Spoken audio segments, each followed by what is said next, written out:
Then, without further ado, allow us to begin.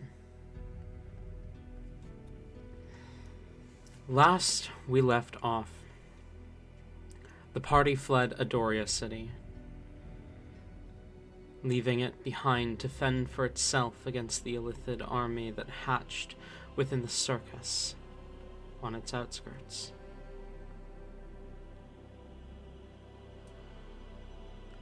They joined the crew of the Sanctuary, the flagship of the fleet of the dread pirate Molitium, also known as Captain Akatala Ivinsky. Thank you. As they sailed away from the city, they had a few run-ins with butting heads with the crew, and witnessed an execution, as a traitor had apparently stolen and sold off a relic that belonged to Akatala. This traitor, shot through the chest by a small, handheld, cannon-like weapon by the quartermaster / right hand of the ship, Galus. And as she fell, a Cursed One mask fell out from beneath her coat.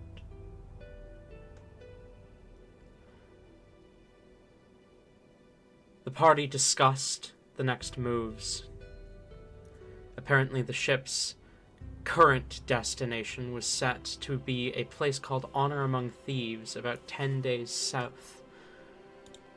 But they managed to convince the captain to redirect them to the shore outside the Gotskafon forest for Helibor's transformation and the upcoming vampiric ritual.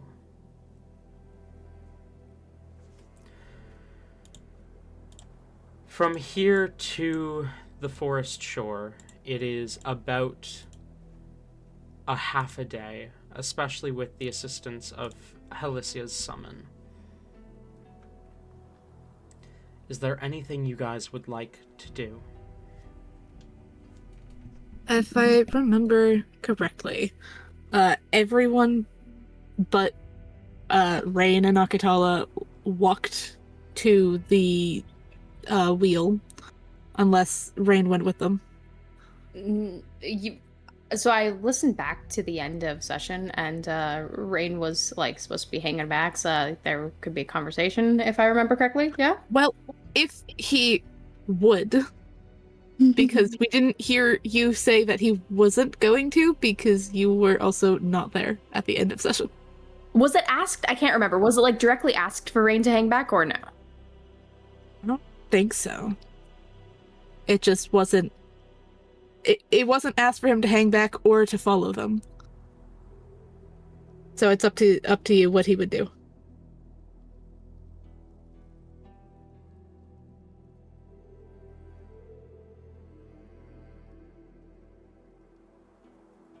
Rain would hesitate for a moment, but he would, in the end, follow the group because he's not fond of, being separated and mugged while he's alone. I didn't know that. I thought he was fond of those things. Okay. Damn. No.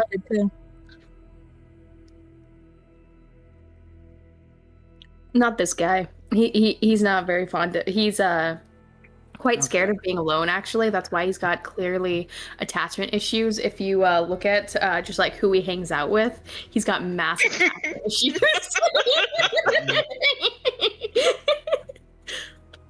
I guess I don't know your character at all.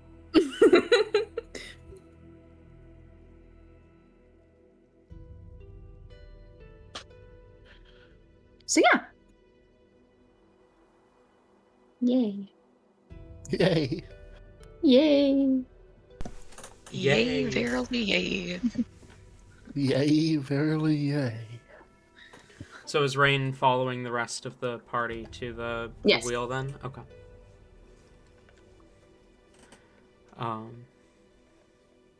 You make your way up to the wheel, away from Sans, away from Get away from him. away from the captain.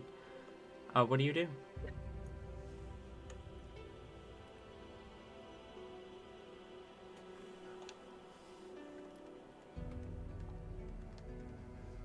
So I don't know about you, Tori, but the captain's not here anymore.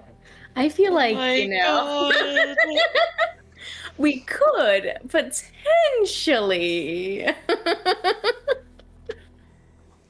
I mean, it's gonna be really, really, really fucking late. Because, like, we're all the way out in the ocean and it was already almost nighttime when we left. That is true, yes. Lightly cloudy night sky above.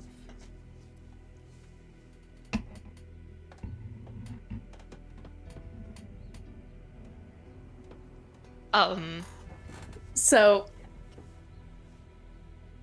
Halibur's just waiting for Rain to do this recon, so she will wait for him to approach her. okay.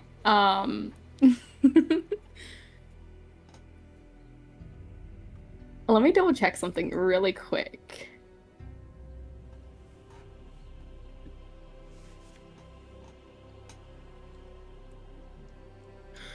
So, God, theoretically, we don't need to steal the flag, okay? We just need to vandalize it. And one easy way to do that is because we gotta involve Hellebore, right? We have to involve Hellebore. How does this sound for a plan that would technically, I think, work maybe? We have Hellebore turn invisible with Felix and a coloring page from Rain's book. Felix does the magic of changing the colors on the flag while Hellebore flies Felix and the book up and the page up there.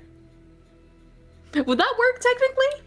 I mean, familiars can, like, technically... You can cast touch spells through your familiar. Perfect. Okay, that's the plan. I've thought about this. But I will count it as the familiar casting a spell, so Felix would lose the invisibility in order to do it. Okay. So, you know, flying mole, I feel like that's not that hard to, it's pretty easy for, I feel like, a mole to not be spotted.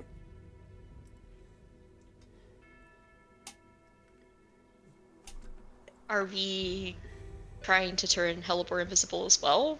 Oh, yes. To go there? Okay.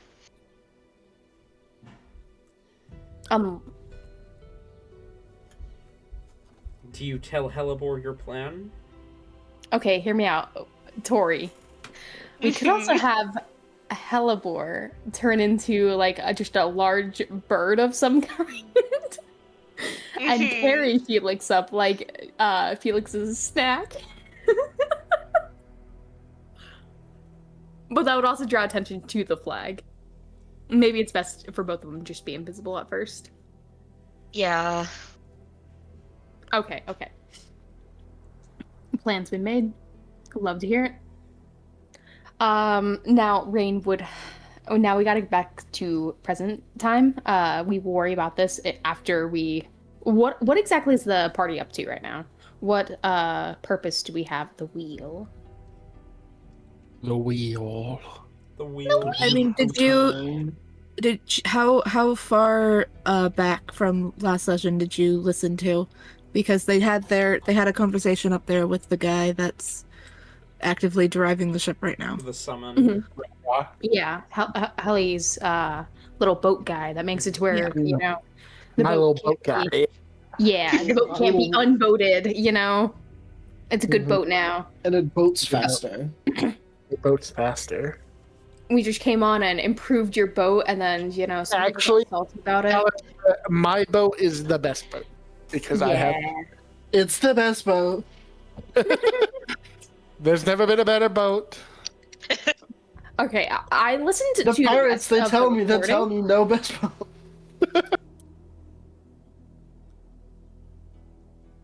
All these was that, random Ayla? people. I listened to the rest of the recording on like Friday on Twitch, so I should be, for the most part, caught up. But mind Did you you, get I slept a few times before then, so Did you get the part where Rara was like, hey, Akatala probably working with a demon? Or has a demon blood? Ooh, okay. I did miss that. I don't think you would. I don't think Rain was there for that. I'm pretty sure that was just Helly and Hellebore. But Mhm. It was. also, Doggin, the Hellhound, did not like Akatala, which was another hint.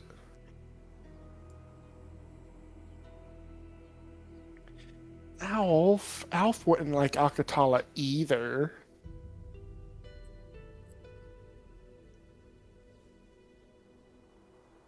So what are we doing? What's going on? Why are we here? I cast Fireball. Oh shit. Fireball. Oh gosh, what is wrong with my voice today? What was that?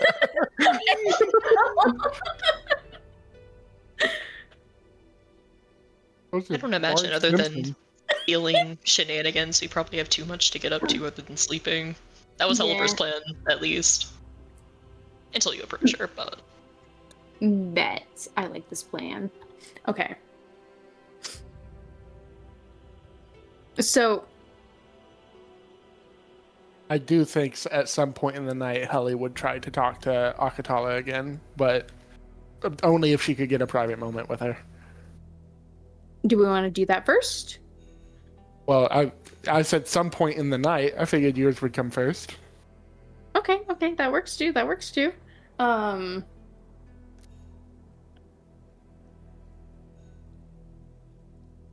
Rain will approach Hellebore then in private and just kind of nudge Hellebore a bit and say, all right, I've got a plan. Your recon's finally over! What's the plan? So, first, let me look at my D&D character sheet.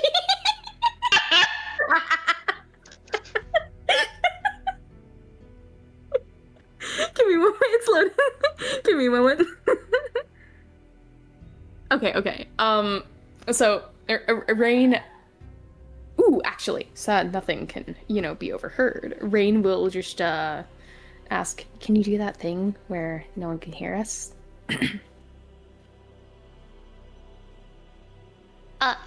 Yeah. She'll go ahead and message. Okay, you can say something now. Okay, so first, I really think that we should come up with some sort of code word so that if we ever need to have private conversations, we can just have you do this. I feel like that would be a great idea to have. What's a good code word? What do you think?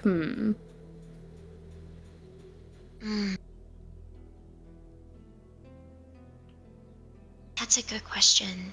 It doesn't need to be like too outlandish because like that would draw Chartreuse. attention.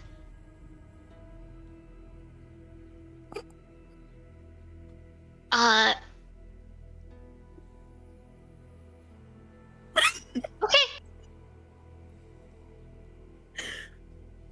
I won't think about that too much. Hold on, question. Can you actually interrupt with message? I don't think you can, so I don't think that would work. I'm sorry. I don't think you can interrupt a message with the response, can you? Not with the response to the spell, no. Damn, I'm sorry. I wanted Rain to interrupt after the nothing too outlandish. Okay, Rain would wait before pitching chartreuse then. Sorry. Okay.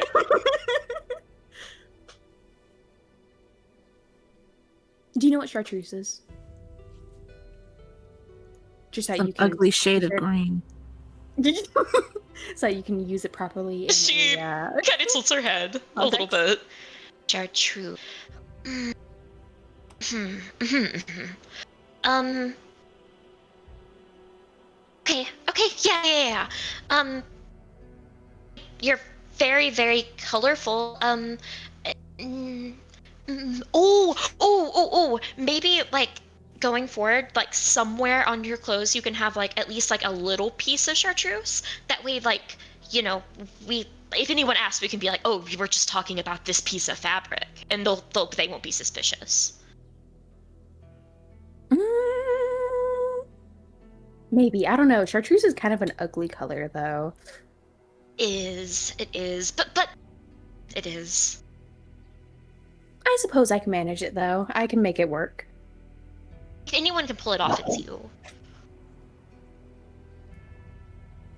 Okay, so chartreuse is the code word. Good to hear it. Does this mean that you need to have a piece of chartreuse as well, so that, if I... Well, I mean, it's our code word, so, like, you should be, like, there, so, I shouldn't be saying that without you there, so I should always be able to be, like, Also, direct that toward you.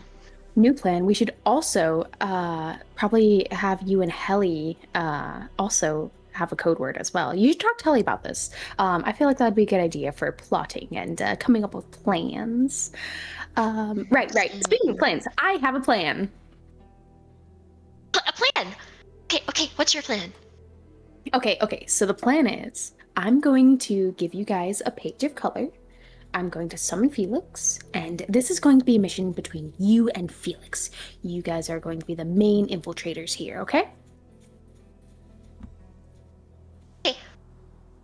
You are Felix's escort.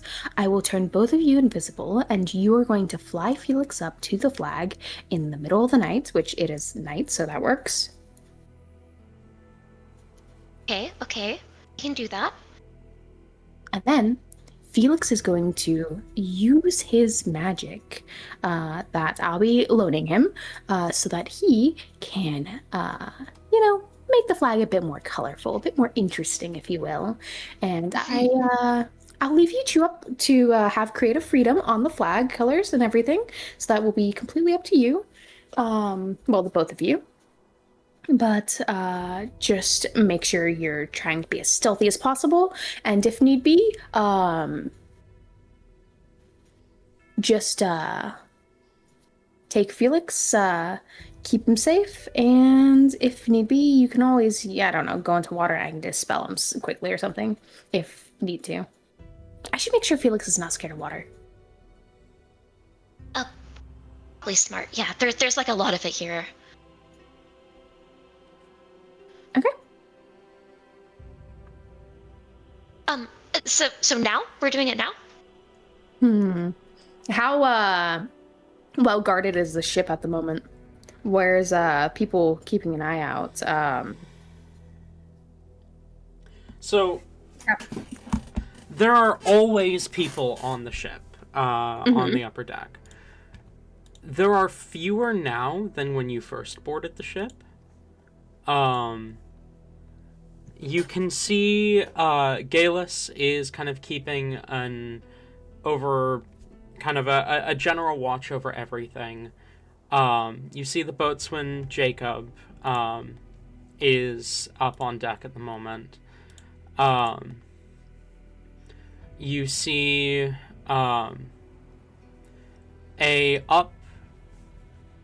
towards, like, pretty close to the flag, actually, is a tiefling woman who you haven't been introduced to yet. She seems to be keeping an eye out up there, and she is kind of looking out towards the sea, not at anything, like, not staring at the flag or whatever, but she is pretty close to it. And you see a couple of deckhands. A drow, a furbolg, a human, and a half-orc.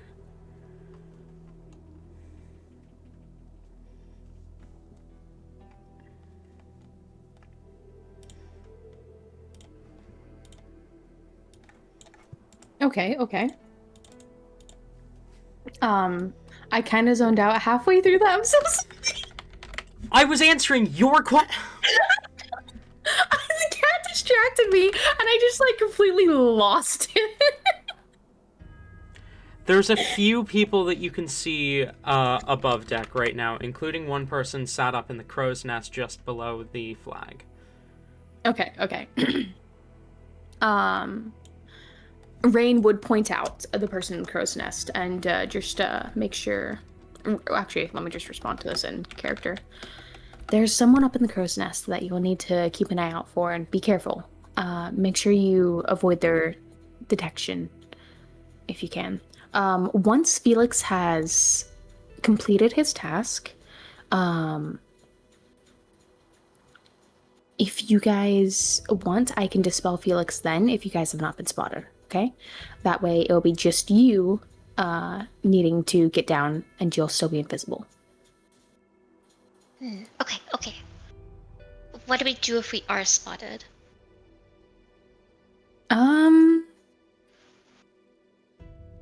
You shouldn't get spotted at all. You should remain invisible completely. It will be Felix that runs the risk of being spotted. If so, I can take care of Felix. You just get to safety, okay? Okay, okay. That's a great plan, Rain. I'm sure nothing bad will happen. Don't say that! Don't No! Oh, I'm so sorry. I'm so sorry. That was a bad thing. No. It's okay. It's okay. We just gotta change the plan now slightly. It's okay. It's okay. We just have to change the plan slightly. Okay. Okay. I know. Okay, so we add to the plan, like you summon Felix real quick, like we find somewhere they're not looking, and like you summon Felix real quick, and then I will give him specific things I think it'd be cool if he drew on there, and then that would be a slight alteration to the plan, so like it shouldn't be jinxed. Okay. I like this. So, all right. Do you have something in mind for the colors that you're wanting to change on the flag? Not really the colors, but like I thought it'd be kind of cool, and also like I'm trying to think about like the mad scale. Like we don't want to piss them off too much. But like, what if, as like a sign of like this was in good faith, we draw Akatala's favorite animals on there, the 3 that she gave, the big rat and the toucan and the hellhounds. I'm gonna be completely honest here. I don't think Felix can draw very well. Point across, I'm sure. We should ask Felix how well he can draw and see if he can draw us those. I don't know, and it's going to be probably a little hard for Felix to do it while in the air and with a flag. True. It is a good plan, but what if what colors would those animals be? Maybe we could do the colors instead. True. It's not quite the same, but Well, we definitely need to do red, and then, I mean, I don't know what color the rat would be. I'm imagining if it's a demon rat, it's probably like or something. That sounds right. So maybe like red, and then black, and then what yellow. was the other one?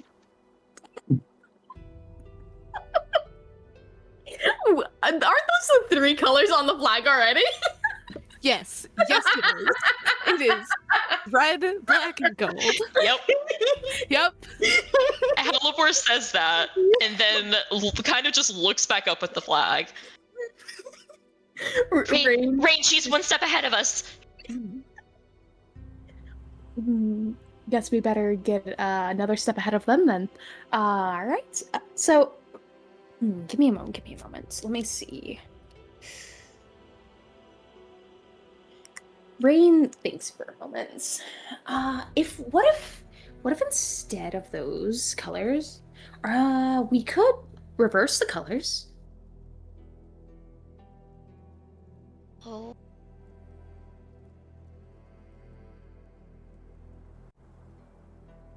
What do you think about that? What do you mean reverse them? Do the opposite colors. Okay, so I feel like the opposite of black is probably white. What's the opposite of red? Blue? Are you talking about swapping the colors around or inverting the flag? I mean, either would technically work here.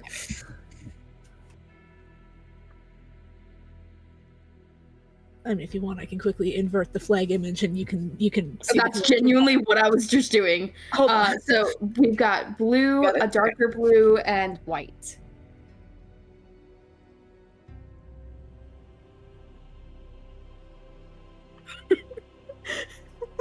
Rain will think for a moment, and he's good with colors. He wouldn't need to, invert the flag colors using technology. No, you would already know this. Rain will kind of flip through his book, and upon finding the right colors, he will transfer it over to a single page and tear that page off. Here, these colors here. And he will give the 3 colors over to Helibor. These will be the exact opposites of the flag. If you just have Felix do his thing 3 times, I would have him start with the smallest section of the flag first, so the darker blue, and then go with the white, and then go for the main part of the flag. That way, he's slowly working up to the big reveal, and it's not too dangerous. It's not instantaneous, and if you guys get caught, you're most likely going to get caught on the main part of the flag getting changed. It's dark out, however, so it should be fine, because it's nighttime. Sound good? Okay. I don't have any way to communicate that to Felix. I can't really talk, but Let's get Felix. I'm sure he'll get the gist. Yeah, maybe. I will also be communicating with Felix throughout the process, so if you need to, communicate to me, and I will communicate to Felix.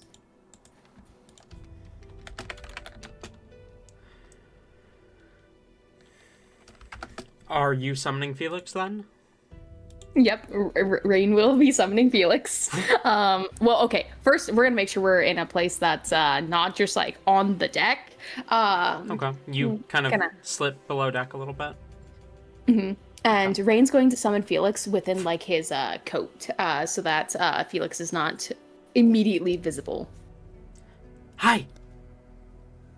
Felix, hey buddy. Hey. Rain's going to be mentally speaking to Felix as he goes about. Hey, how are you? What's up? What are we doing? What are we up I'm to? doing good. I have a mission for you, but first I wanted to make sure, how do you feel about water? I mean, I've been a fish before. A few times. Okay. But I've also We're on been a a boat. cat before. We're on a boat? That's cool. Okay. Cool. I'm glad you agree. So, I have a super top secret mission for you and Helibor.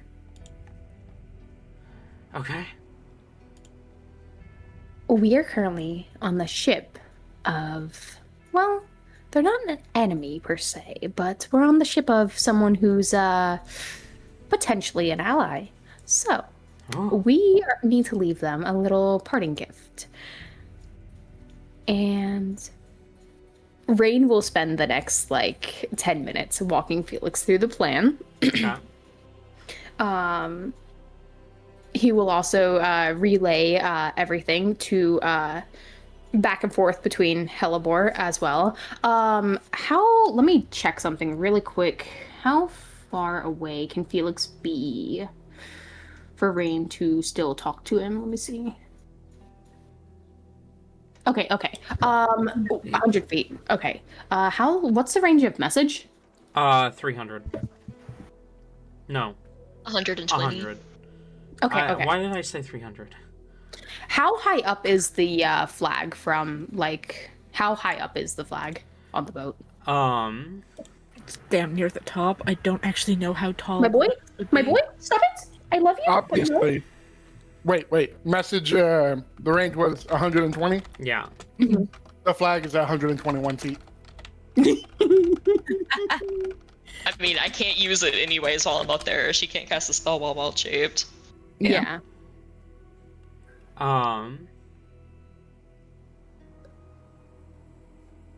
Okay, well, this is... not helpful. How long is it the mast of a ship? That's what I'm trying to find details on.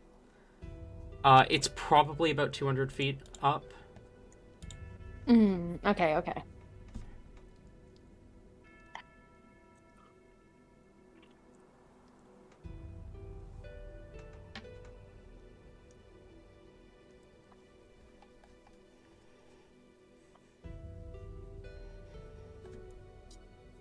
So this is where we get into a little bit of a pickle. Rain is you said how many feet up is it? 200. Okay, so that is out of Rain's range for Felix to be able to cast spells as well. Yeah. Now we turn Hellebore into a large creature, so Rain can hop on and also be the one that we But the problem with that is, oh boy, okay, so how easy is it to get up on the up into the crow's nest? There's the main way. There's also a few, like, very dumb looking connections that you could use. They don't. It doesn't look like it's smart to use them. They don't look like they should be there. But Okay. there's the one main ladder, as well as stupid move. What I'm thinking is Rain turns invisible, follows you all up there, and gets about halfway up while you guys do your thing, and then he can dispel Felix while up top as well, while Felix is up top, and then Rain will climb down while invisible, and we all reconvene inside the cabin, or not the cabin, but under deck. Okay. That works.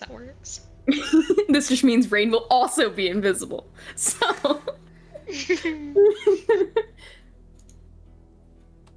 Rain's gonna be using some high-level spells for this. So you are casting invisibility on 3 people? Is that what I'm getting?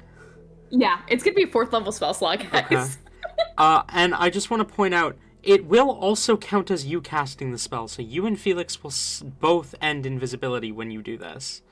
Ooh. Okay. It's not gonna drop your concentration, so Hellebore will remain invisible, but... Then, new plan. We're fucking winging it. Rain will just say, don't worry about it. Wait till I'm halfway up the mast. And move quickly.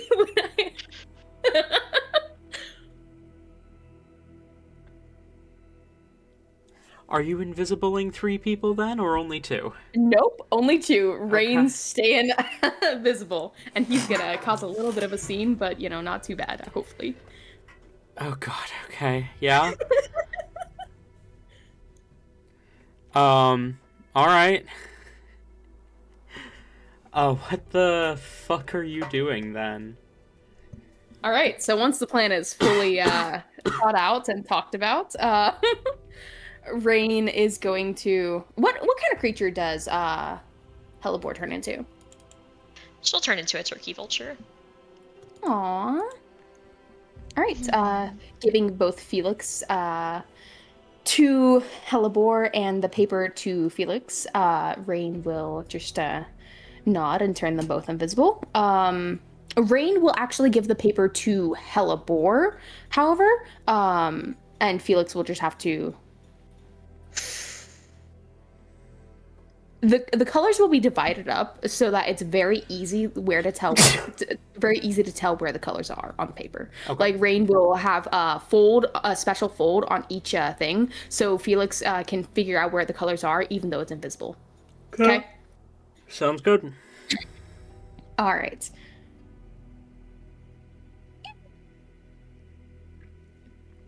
Rain is going to go out onto the deck after turning the others invisible. Okay.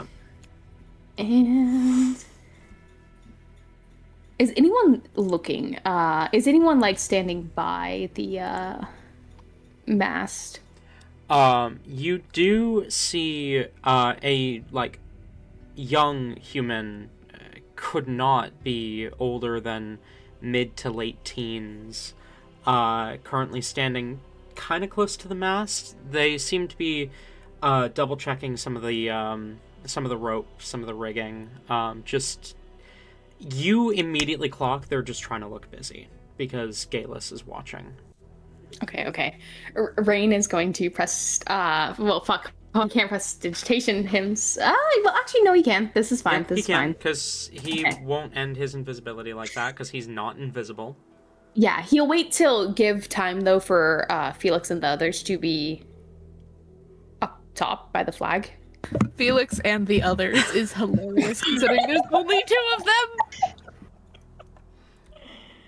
And I think Her and all Hellebore- her demons. Yeah, Yes. true. All her demons, every single one of them. Rain will give them time to get up there first, and Rain will prestidigitation himself to be a little sweaty, and he's going to look a little nervous as he'll walk towards the main mast, and he's just going to say, oh boy, I need to get up somewhere high, just like partially high. Hey, you okay? I don't like this. I don't like boats. I don't like water. I just need to be away from water for a bit. Can I go up, or at least just I don't have to go like all the way. I don't like the closer I am to water. I don't like it. Can I? I mean, the kid kind of glances around before they shrug. I mean, yeah, okay, but not Okay, not too high and not for too long. Okay. I'll try not to throw up on you either. I'm sure you don't want it to be raining down or anything. And Rain's going to start climbing up the mast.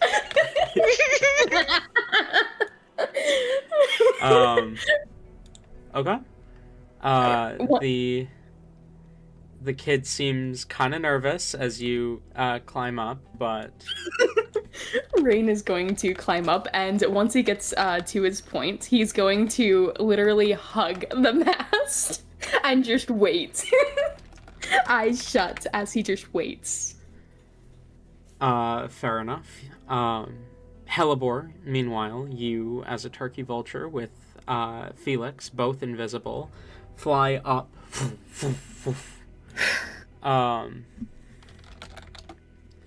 As hang on, sorry, I'm trying to organize my everything right now because there's so many NPCs that might be the next one that gets put in the channel, and I don't know who is going to be next. The two of you fly up towards the top of the mast, towards the crow's nest. You can see the tiefling woman much clearer now. She seems relatively buff, kind of curled ram horns, white hair, with a bit of kind of brown roots growing in. She's got scars on her arms and legs, and she's dressed in kind of leathers. You see kind of resting at her side a long-barreled weapon. It looks very, very similar to the one that what the fuck was his name? Cairo was using, though is clearly a slightly different design. She's got a spyglass in hand, but she's not using it at the moment. She's just kind of watching out over the sea as you sail along. Could I have a stealth check from you? Mm-hmm. With advantage because of invisibility. Yep. 25. Okay. Her ears perk slightly as you fly up close to her. But she doesn't, like, she kind of glances in the direction of the sound, but she doesn't seem to think much of it.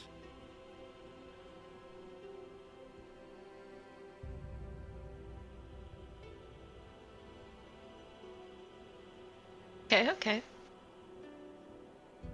We are going to that flag. Okay. You fly up to the flag.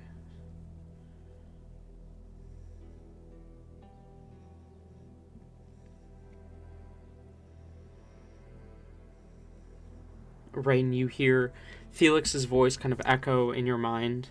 Okay, we're here. All right, Rain will mentally also just respond with, all right, start with the, oh wait, hold on, I need to look something up real quick. Are moles colorblind?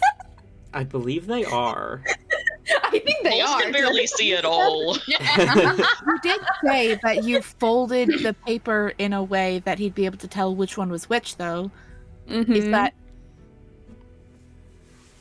there's true? enough distinct shapes from the colors that you could just do this this piece of paper changes this big area of color on the flag, not necessarily like, hey, take this blue and make that red blue.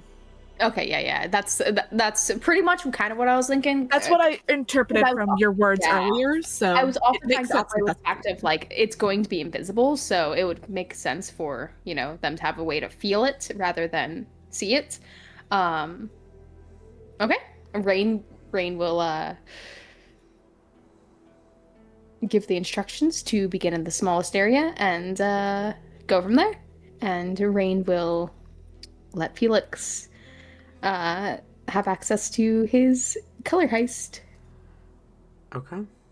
You color heist and Felix, Hellebore, you notice the flag's color begin to change. And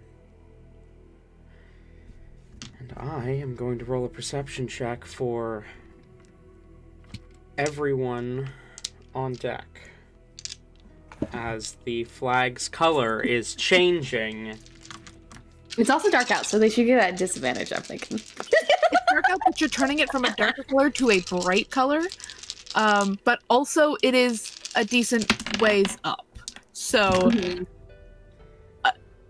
can I still argue out disadvantage? of the way enough that I was gonna say it would be probably a disadvantage because of how high it is, except for the one that's up there. So we don't know the name of, so the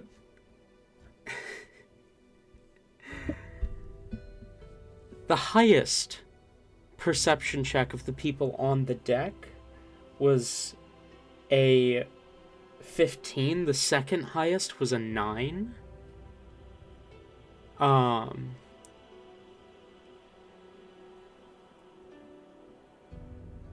Rain, are you paying attention to the people below you? Yes.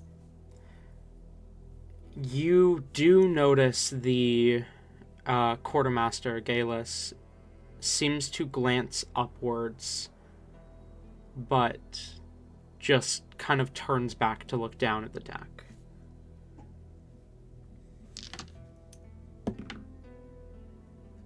Okay. Even if we get found out, this is not that big of a deal, okay? Hellebore.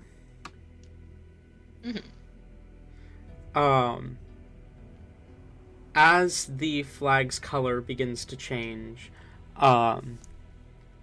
the tiefling woman she kind of happens to lean back as you're changing the flag and kind of narrows her eyes, kind of turning around, looking up, grabbing the weapon. The fuck?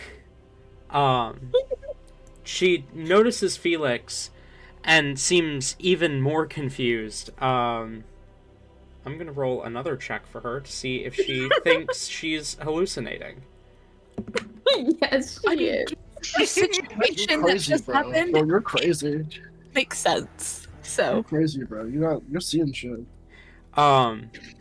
She kind of looks up and will, with her offhand, kind of pull a dagger from her waist and is just going to kind of throw it up towards Felix, which would actually target you instead. Oh my god! You are invisible, so I'm going to have her roll at disadvantage.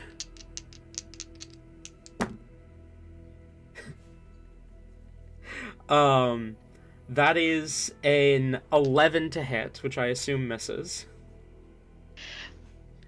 Should.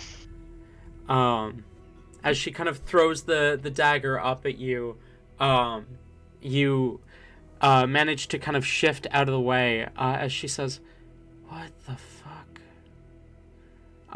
And then kind of realizes, like, oh shit, I just threw a dagger up, and will kind of reach out to try and catch it before it falls down to the deck below. That is a natural one. She reaches out, cuts her hand on the dagger, kind of winces out in pain as she recoils, and the dagger falls down and kind of clatters on the deck below. Which...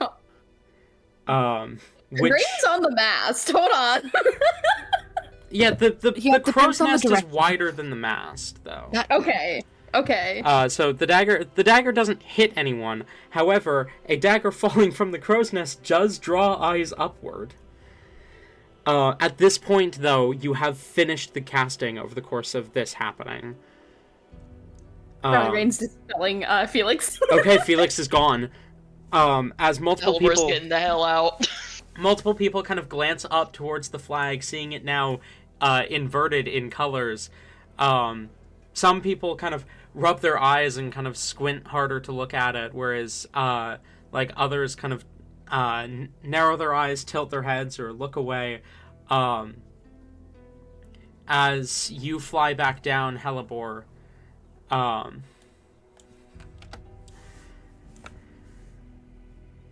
What are you guys doing as you begin to hear the crew kind of like muttering, like, what the fuck is going on?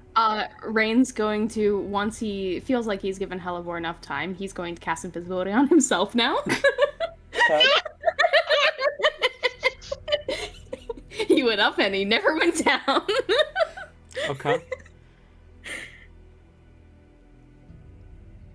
Elibor is going to kind of swoop, probably like in the ship just a little bit, you know, outside of immediate eyes, and she'll go ahead and turn back into herself. Okay. And then probably like peek out and try to watch for Rain. You don't see Rain anywhere. That's too concerned. She knows how he is. You know how she knows. She knows. She'll just wait.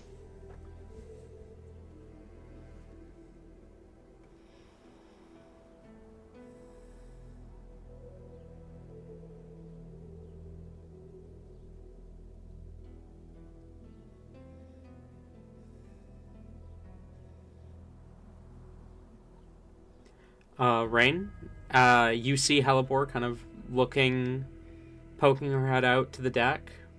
What do you do? Well, is anyone making their way towards the mast to like try to go up or anything, or is it are we good? Sorry, what?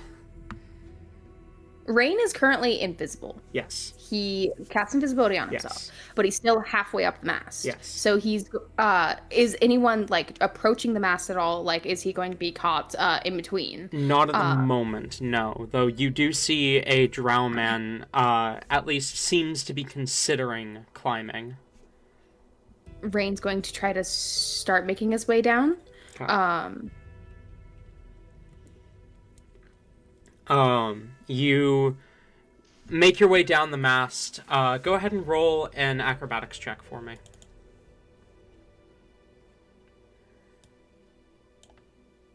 Ooh, okay, 23. I forgot this. Why am I rolling? You reach the bottom of the mast and manage to slip by just as the drow man kind of approaches the ladder and begins to climb.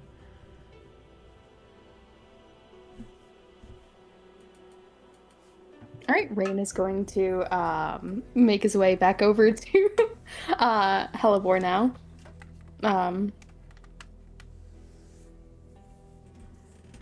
She has her hands over her mouth, like she completely looks like a kid that like just did something like fucked up and sneaky and is trying not to laugh about it.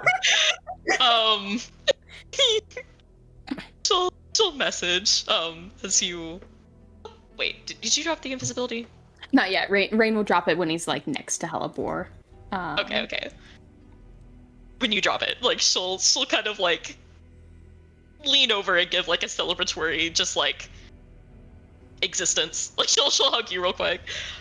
My god, Rita, so cool. It went perfectly.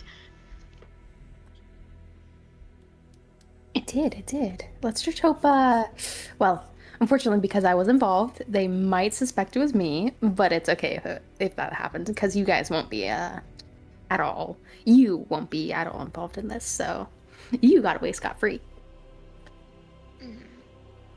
I won't let them, like, make you walk the plank or anything over it, though. I'm sure they won't be too bad. They could try. I will unship their ship if they try that. Ooh, you'll make it a chip. Yeah. Again with that threat.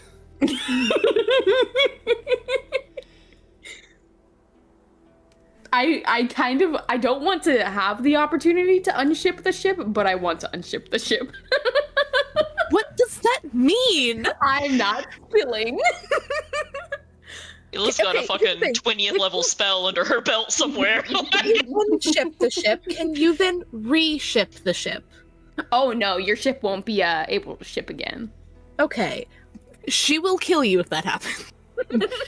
That's why I hope it doesn't happen. Because we're all probably going to be in a little bit of trouble. A little bit, yes. That is an understatement by thousands. Mm-hmm.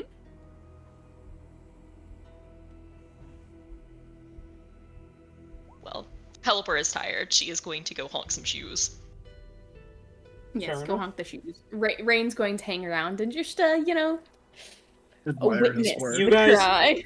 You guys would be shown where there are hammocks for you below deck. Okay. So yeah, anything else? Tabby, you mentioned wanting to yeah, that would I feel like that probably happens during their shenanigans, most likely. Hallie would give it a little bit from the last conversation they had, but she will eventually head to Akatala's room. Yeah, the door is like cracked open a little bit. It's not necessarily inviting people in, but you can see in, and she's currently like cleaning up some things. It's a bit more of a mess from when you left, which is funny. But it also looks like she went rummaging through everything, and she's currently putting things away. I gotta notate: is Vimford still in follow Helly around everywhere mode? Yeah, but she would definitely like dip if was told to. Yeah, I think Helly would tell Vimford to wait at the door, but Then just she in totally case, would. pay attention. She totally would then. But Helly's just gonna wander in. She's not exactly being sneaky, but she's also not announcing her presence. So, yeah. Just kind of watching over what Akatala's doing, looking around the room, maybe going up to a few things that look interesting and picking them up or something. Well, my girl does have 20 or 21, one of the two, in passive for her passive perception. So That's pretty high. Yeah. yeah. You push open the door and she doesn't seem to do anything. But as you go to kind of touch something, she goes, "Don't touch that." Why? Because I would like it to not go missing, and I would need it to be sorted. Just don't touch it. I'm not a thief. No, I know that, but if you pick it up and then set it down somewhere else that is not where I put it, I'm going to lose it. And not, like, get angry, lose it. I'm just going to not be able to find it, kind of lose it. Do Don't you touch do you lose it like and get angry often?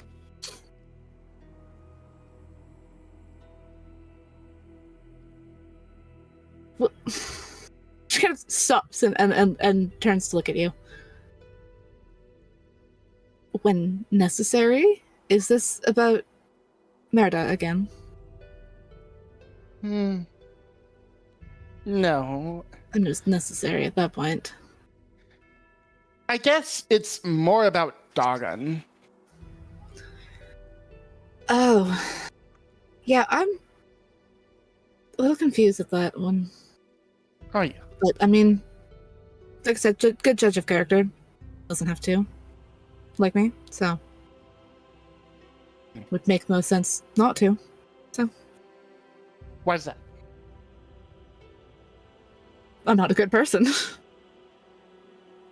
You helped us. I helped Doggin- Dip. Doggin usually you have no idea the type of people Doggin interacts with, and they don't usually have issues following my orders.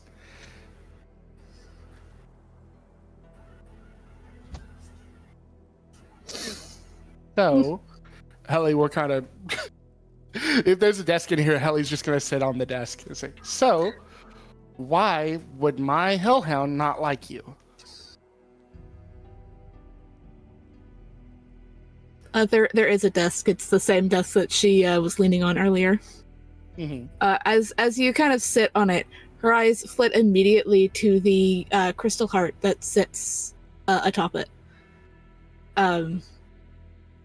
As she kind of like, you see her eyes like flick from your hands to it, a bit before she continues, like turns around and continues putting things away.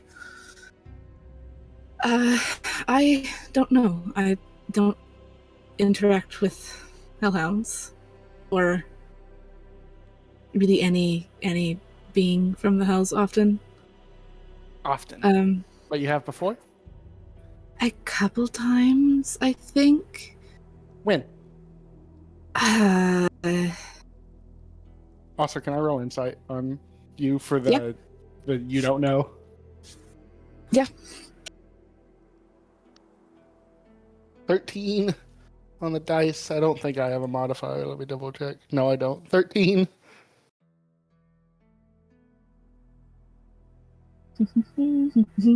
Her character sheet would be a good thing to have pulled up right now.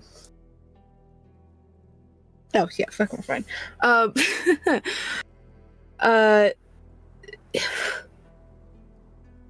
the you said insight on the her not knowing bit. She's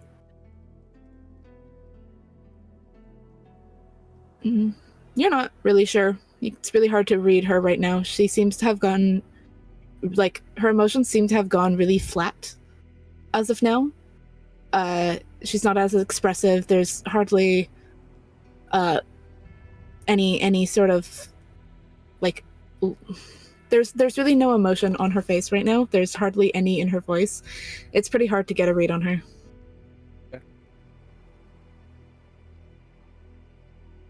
I think Helly last asked, when have you seen hellhounds? I haven't seen hellhounds before. That was the first time I've actually seen one. The real one. There's depictions and whatnot. Some accurate, some very not. I thought they were a lot smaller, actually, because of the depictions, but that makes sense that they're not. Doggin's a small one. Seconds of small. Oh my goodness. Wow. Okay. You explained the whole. I assume you explained it because I know it. the whole your like spouse, right? Is in hell.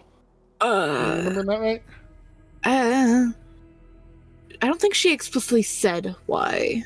She just said that she would rather like if she could be on a level of hell, it would be a dehumanization, which is the 6th.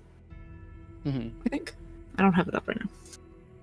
But she didn't specify why. Mm-hmm. Mighty sus.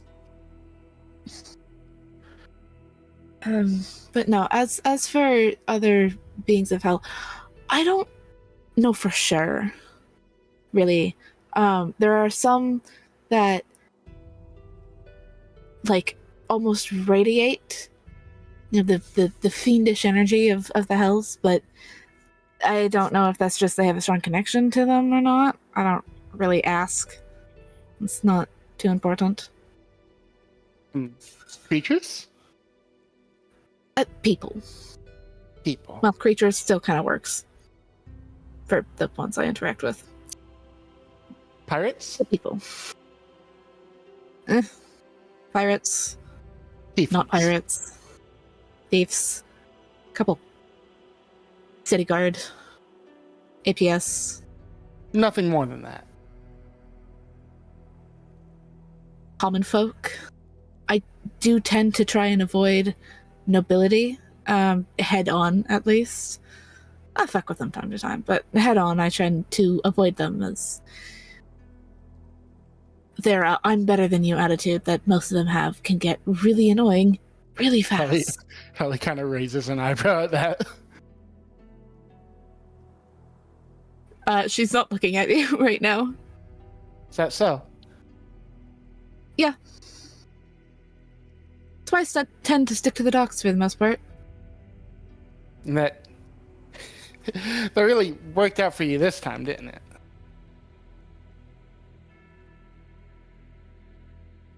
Oh, right. Prince of Hell. I forgot about that.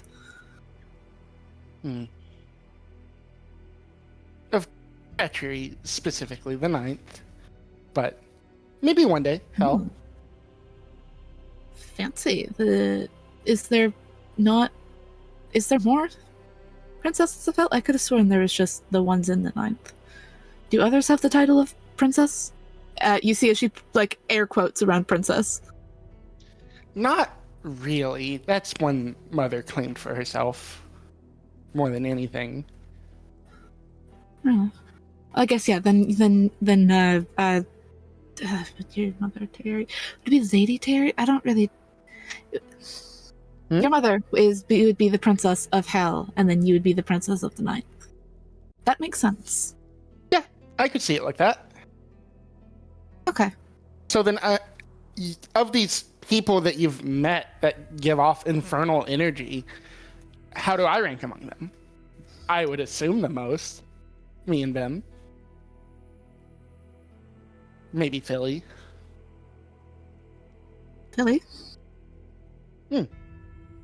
But she nods towards the corner of the room. You see an imp suddenly appear and just bow to you, Captain, and then vanishes. Oh, joy. There's an invisible imp. Wonderful. I wouldn't mind him. I try not to. I would. That's perfect. We can blame Philly for what just happened. I would. But, that's fine. Philly, then.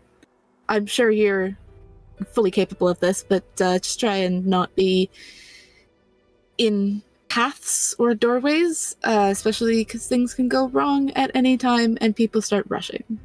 And, I think Philly's learned to stay out of people's way. Yeah. Just cool. All right.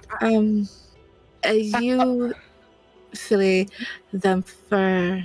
I mean, yeah, you're definitely on the highest.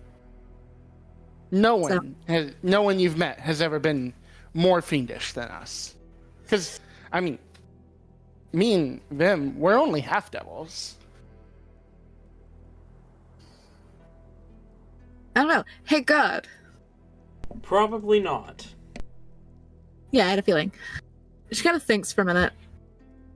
I don't believe so. Parents? Hmm? Did your parents know any fiends? Were they fiendish? No. I assume so. With No, the- I don't believe she so. gestures towards her head to signify your horns. I don't believe so. I am a tiefling. We do have horns. Mhm. I am gonna message you something real quick, Bina. Hang on. Alright.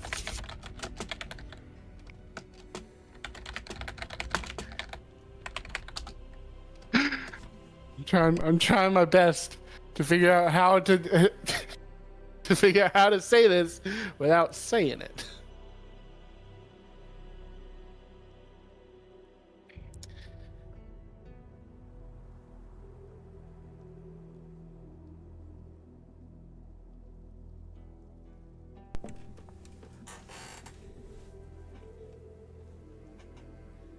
Waiting to see if the new information Bina gets changes anything. Nope. Okay. Hallie kind of looks up and around like she's thinking. And this is, do you have dreams? Oh, yeah. You talk to anyone in your dreams in particular? Does anyone ask you for favors in your dreams? No. I'm guessing you're meaning in a patron kind of way? No. It's a dream and the character of your dream is asking a question, then yes. Do I Can remember I- any of them? No, but Can I ask, Captain, do you think we're stupid? 4 fiends on the ship right now, and you didn't think any of us would notice the abyssal energy on you? is that why that makes sense?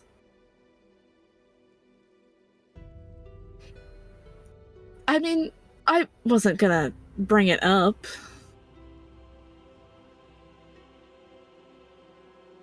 That makes sense now, actually. Yeah, that would, with the, We've been having more trouble with demons than usual, so I would love to hear your story about why that is on you.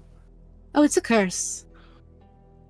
I fucked around with the cursed object 500 years ago. It kind of just lingers now. 500 years ago? Give or take. No, How old are more you? than that. How old am I? Please hold. She's gonna step to the door and open it and call out, Galius, where are you? Come here for a second. I need to ask you a question. Oh, hello. Right there. you open the door. Vemfer's right there. Yeah, Oh, still hello. calls out past Vemfer. Hello, sweetheart. If you could just scooch out of the way. Oh, yeah, of course. she's gonna, like, so she steps like, oh, hey. She's gonna step past you. Ellie sees Agatala tell Vimper to step out of the way, and Vimper be like, oh, okay. And Ellie's like, some royal guard? Fucking hell, just gonna listen to someone else? You call out for Galus. Out of the way is like a step. What do you mean?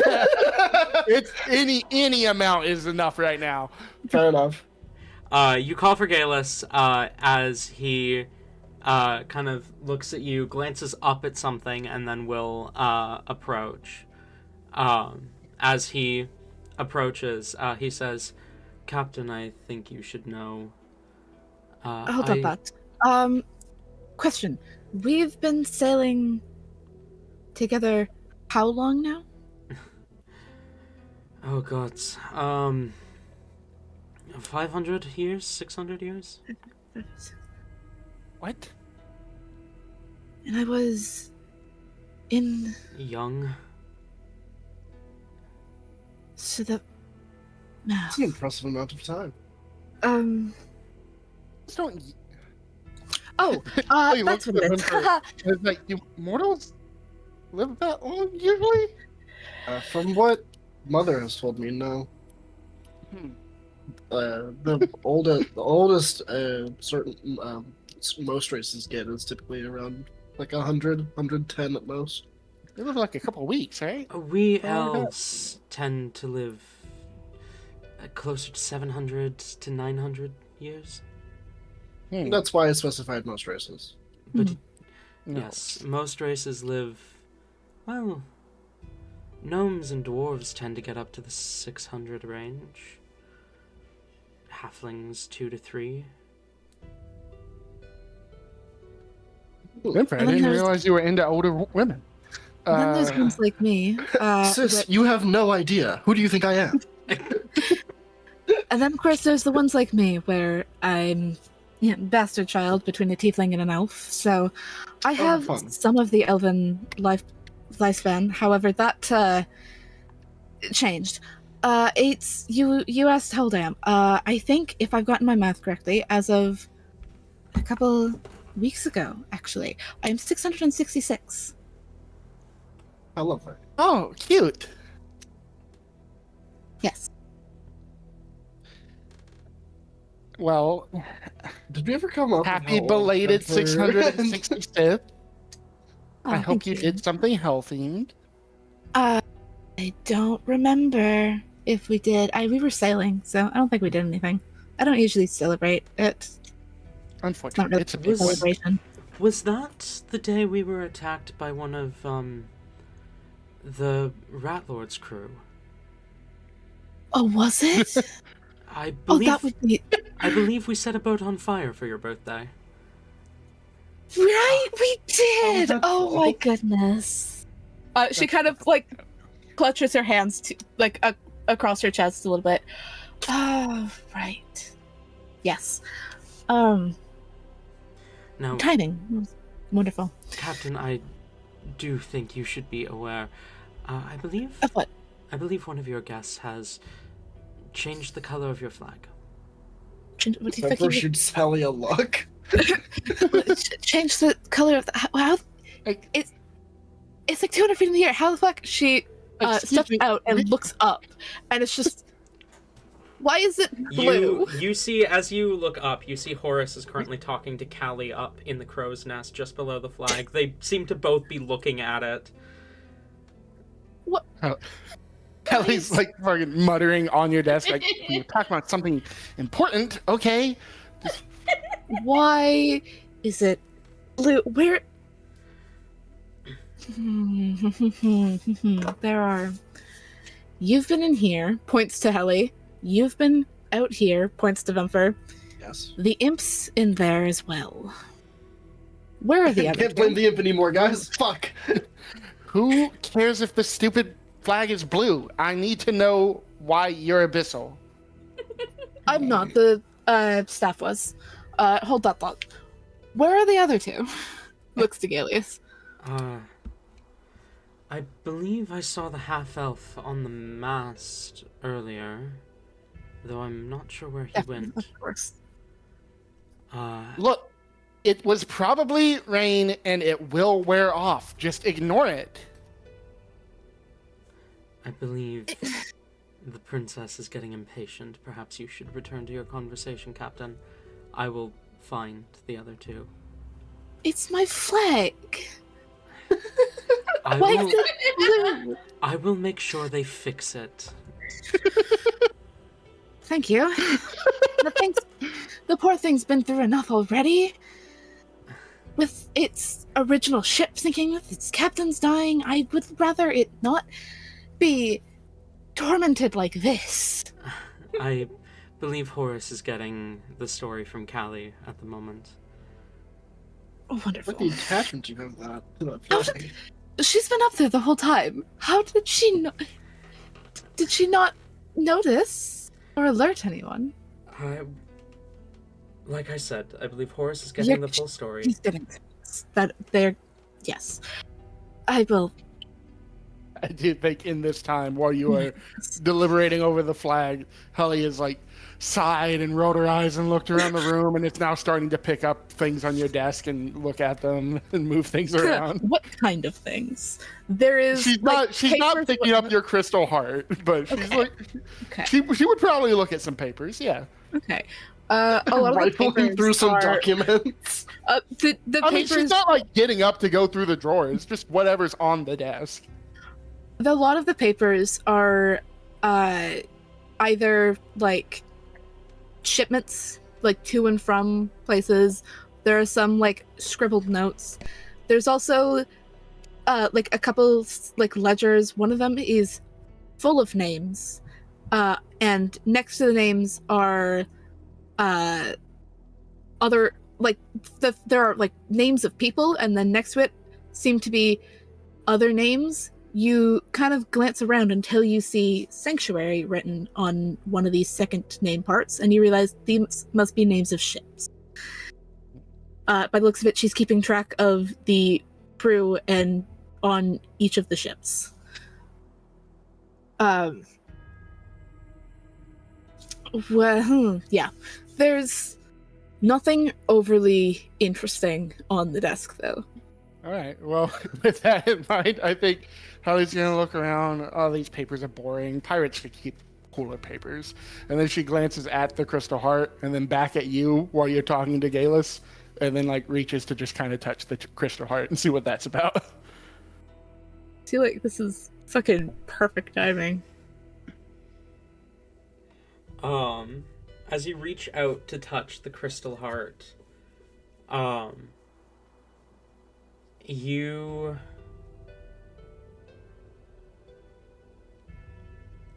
you touch it. It is cold. It is clearly made of raw crystal, though you can't quite tell what kind of crystal. And like as you are touching it is probably when Akdala turns around. She turns around and fucking freezes. As there's a look in her eyes that like flickers going cold for a moment before like evening back out as she clears her throat and starts stepping back into the room. I do want to know that Helly's handled gems and stuff before. Like she knows she's gentle. She doesn't try to pick it up. She assumes it's too heavy for her to comfortably pick up anyway. But when you cough, she looks up at you casually and just smiles and withdraws her hands. She's like, okay, can we get back to our conversation now? Mm-hmm. That we can. Sorry, I lost track of it. What were we saying? Let me be clear. Vim, can you close the door? But she was like in the middle of closing it as you asked that. Is Vemper inside or outside the room? She's still outside. Okay. We've had a lot of issues with demons recently. You did Some mention that, yes. Some bigger than others. Some very personal to me. Hmm. I hope you understand that I'm going to need more than a cursed item did it. I need an explanation. Yeah. Fair enough. All right. So, what the fucking else is yeah. Okay. Early on to me being on the ship, I wasn't the captain yet. I was, I don't think I had a title. I don't think I really had a job. I was kind of just the smart one behind the captain's decisions. But we came across I think that might have been the Cursed Ones, but I couldn't tell then. I am still not quite sure. But it was full of random shit. And once, boarding and doing as we do, I came across this, like, staff. this wizard staff, about yay high, kind of measures about a little over 4 feet from the floor to her hand. About yay high, fairly ornate, very...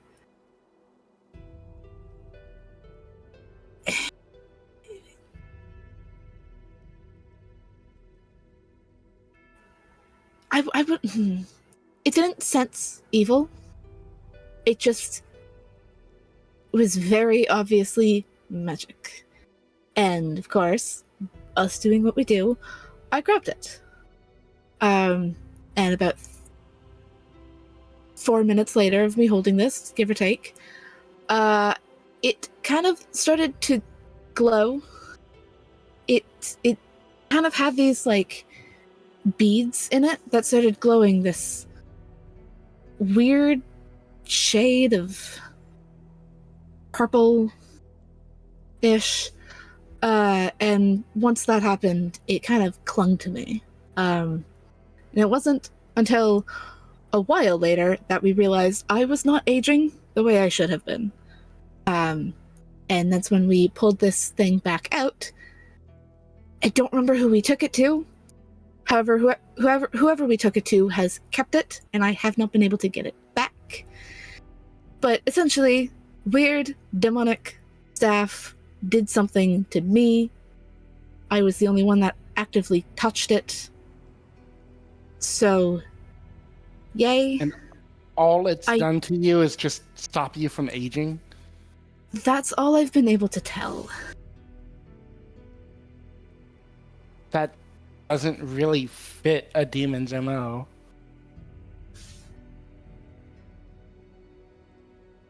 Would you like to roll insight? Sure. I've rolled. Akatala, yeah. Okay. I've rolled. She kind of just shrugs and is like, I don't really know what to tell you. Okay. I'm not 11. an expert. 11. I wish I was better at insight. Oh. 11. That's cute. I don't really know what to tell you past that. It's... I haven't had any issues since then. I mean... That you know of. Yeah. I don't know... Wait, what did my 11 get me? I should ask first. Still very hard to read her, but she does seem like certain on what she's saying. I've never known a demon of any kind, no matter if they're in a staff or not, to just give out free gifts like unaging. Especially I not wouldn't if it call sticks it a with you. gift. I would very much not call it a gift. But here we are. Demons are also the whole, being immortal is a curse, watching all my friends and family die. Demons don't usually do nuance like that. That's more of a fae thing than anything.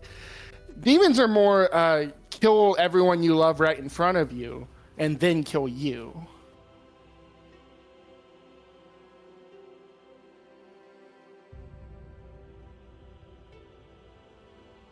Yeah, is that right? Like I said, So, I don't know, because the fucking wizard we took it to has since stolen it, and I don't know if they're still alive. I don't care much to go check. you took it So- to a wizard 500 years ago? Which city?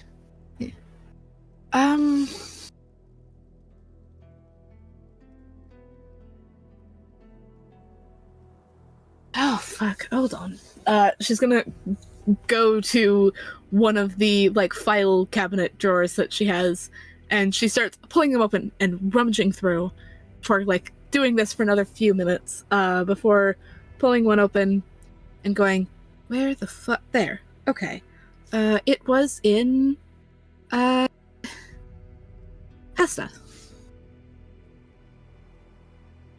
What say you? southern southern town of the Empire, Hesta. Yeah, I feel like you say the name and you can clearly read that Helly, like read on her face that Helly does not know where that is. So, Yeah. The most southern town of the Empire, not just one of them. There's a couple that are near there, but this one is the furthest south. I could pull up the map if you'd like to see it.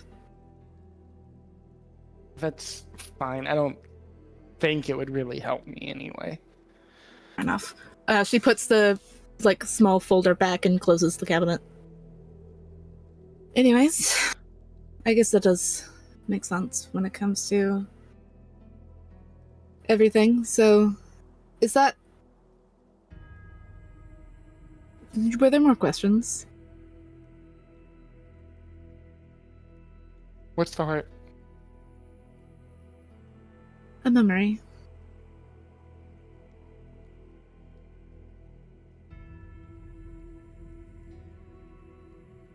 Anything else about it?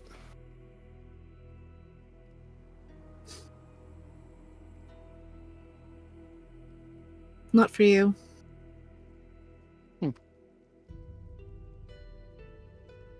He hops up off of your desk and starts walking towards you, or towards the door. He says, well, you've been helpful, I guess, so far. And I don't see a reason to distrust you to the point of killing you. But the story just doesn't make sense to me, to be honest. I mean, it's a story that doesn't make sense. Unfortunately, that's the best I can describe it, as that is how it happened. But Then I'm not you can expecting you to... understand. Yes, then you can understand where I'm coming from. Yes. No, I genuinely understand where you are coming from here. It sounds like something from a fucking book. And oh boy, I wish it was. But unfortunately. How much has it hurt you? You said it's just stopped you from aging, but you clearly don't like it. What has it done to you?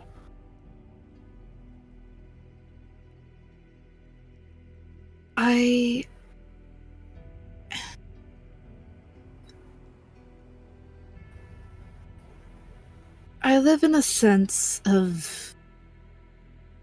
I live in a state of not quite fear, more dread. Worry, I guess, that it really was something else. But as far as I can tell, there hasn't been anything. There also hasn't been any real reason, as far as I know, for the demon to try and, Were you to me, I guess. Were you anxious or paranoid before? I would assume not. You picked up a random item. No more than anyone normally is. Not Maybe that's not your like curse. this. Not that you can't die, but that you're always worried about it. Maybe this demon inflicted with you with anxiety.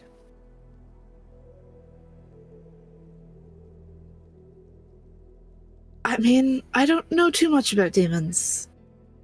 However, that would be a pretty lame curse. Yeah. Demons But are pretty honestly- lame. They're not as creative as us devils. They really aren't, no. They're not as interesting. I'm glad you think so. Of course. I do mean that, though. I want you to know this. This isn't me just trying to appeal to you. I do genuinely mean that. They are so much worse in so many different ways. Oh. Flattery is not going to help you in dehumanization. I'm sorry. No, but it might help me stay there. Not get anywhere worse.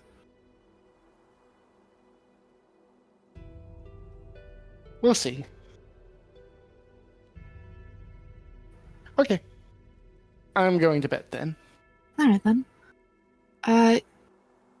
Your Well, flag will be fine. Rain's Ooh. magic doesn't usually last too long. are I you wouldn't sure? worry about it. It just means he likes you. Boy, that's company secret. There's, I don't doubt that Defton certainly likes to mess with people, but I could tell are you. we sure that is? You're certain that is not permanent, right? That is temporary. I don't have to make him go up there and fix it. I mean, I would love to see you actually do that, but It's fair. It would be pretty hard to do so. It is. Defton. it should go away. And if it doesn't, well, hunt him down. He likes to be hunted. Hogan brought his ass back up there. He wouldn't happen to be afraid of heights, now would he? That would be pretty bad if he were afraid of heights. No, that seems like the stupid kind of thing he would enjoy. Good. Good Alright night, then. Captain. Well, good night, princess. And she bows in a very kind of stiff way. Stiff but like out of practice kind of way. Here, let me get the door. And she kind of skips. She doesn't like push past you. She like sidesteps and like half run, half jumps past you, and gets to the door and opens it. He will nod and step out. And look to Vimper and just say, alright, I guess we can trust her for now. Oh, that's sweet. For now is doing a lot in that sentence. That is very true. All right then. Well, like I said, you have a good night. Ellie will wander off to wherever was designated that she could sleep. She does look to Vemfer and is like, considering your what you've been doing recently, I'm sure you'll be following, which is unfortunate, but you sleep well. I don't think Tate's here right now. Tate's Tate said BRB. That fucking sucks. Tate, how dare. Meanwhile, I didn't see that. God damn it. Hellebore and Rain, you two make your way down and begin to get settled for bed when there's footsteps descending. Now, you guys are in sort of a communal sleeping area with most of the crew. It's not like there isn't designated rooms for people. You're not in like a private space. There is just like half the crew sleeping down here. However, there is kind of a light knock on the wood as you see Galus enter, the elven man, as he says, Defnon. Rain is in one of the hammocks, just like curled up, sweating. You know, he looks sick.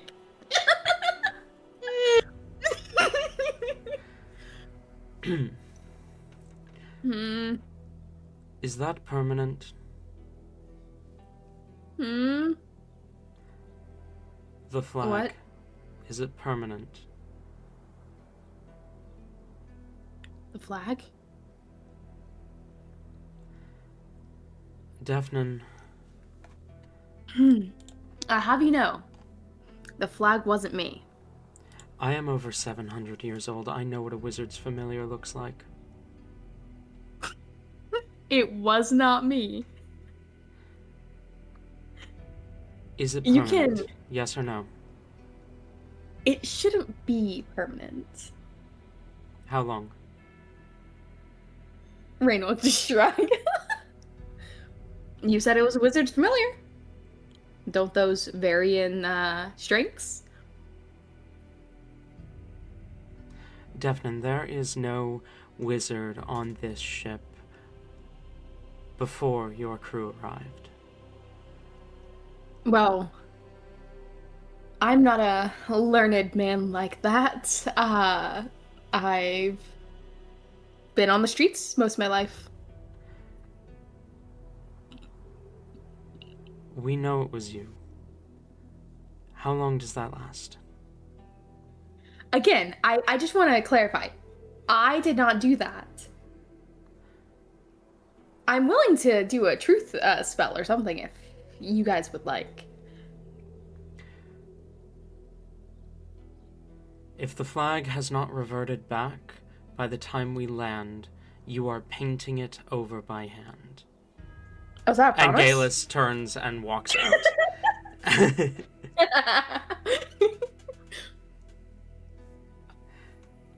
We're gonna cut back quickly to Captain Akatala's quarters as Vemper and Helly are leaving.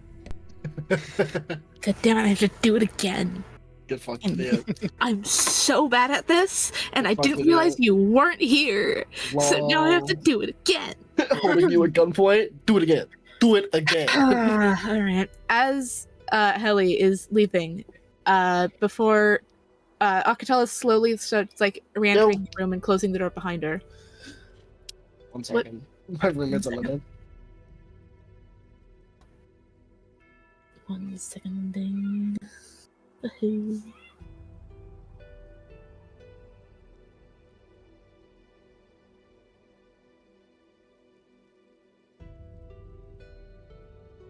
Alright, I hear pizza has arrived. Oh, nice pizza sustenance. Yes. Yeah. As Helly is leaving, Akatala slowly starts like re-entering her quarters, closing the door behind her.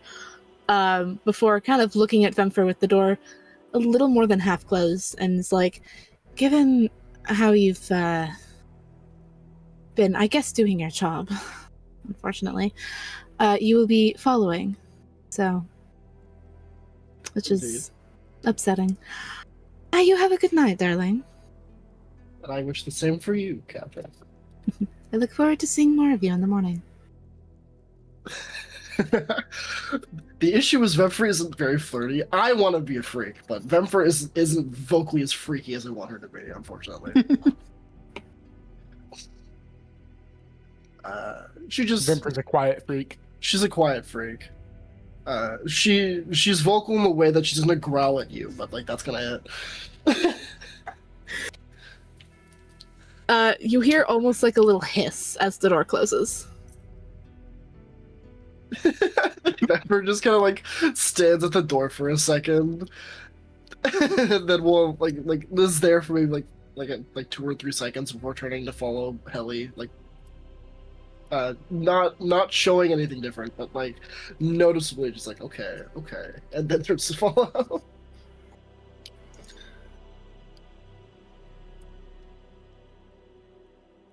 Did you get the information you needed from her? Wait. Nope. That wasn't me. I'm an idiot. It's like, wait a second, turns around, the door's open again. Oh, my bad. I spaced out and I heard something, but I didn't fully register what you said until afterwards. So ignore me. Helly, kind of sighs and says, not really. She's evasive and nonchalant about apparently being cursed by a demon. It doesn't make sense to me. That is odd. Something to keep an eye on, at least. But she hasn't done anything to us yet. So, I guess just don't act on her, but be prepared to. Of course.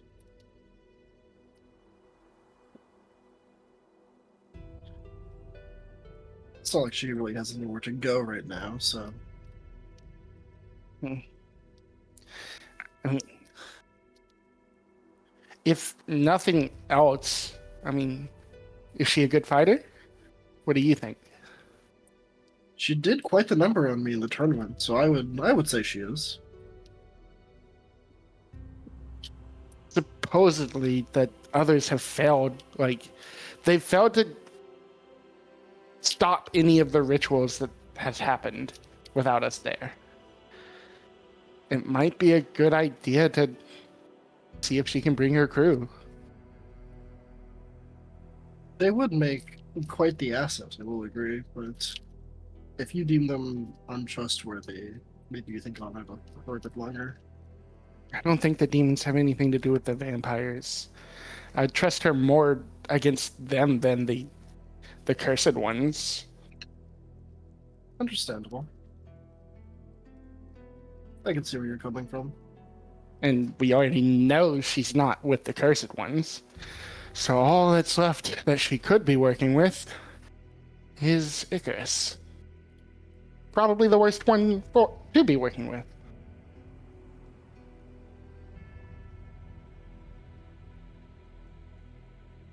I think that's mostly unlikely, considering Helly seems to be the only one, or Hellamore seems to be the only one on the material. who can actually Helly heal glares him. at you.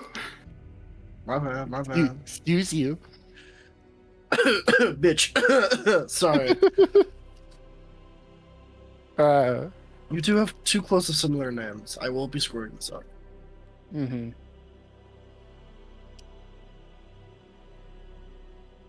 I think if she had another part of Icarus's soul, then Icky would have told Helly by now. That seems likely. So I guess we just play it safe. Wait and see. yeah, like we always do. Of course. Right. Guess we go to bed. Go eat. Okay. What? Ow. The... Okay. You good? I was fucking with the, the drawstring on blinds. I just like spinning that around in my finger, and it slipped off, and the two beads at the end perfectly like punched me in my throat. Oh, Oh, jeez. That shit hurt a little bit. I can imagine. Damn. As Luna and her twin sons rise high in the sky, sleep takes all of you. And though the night is restful, it is not without interruption for one of you.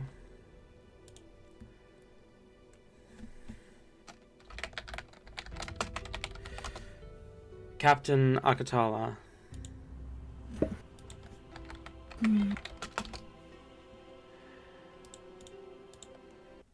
As sleep takes you at first, it is darkness. But then you see the world fade in around you.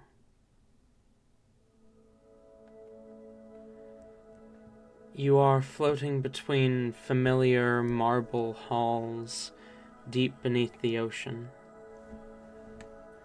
Crystals grow from every pillar, every building. They reach out to you, calling you.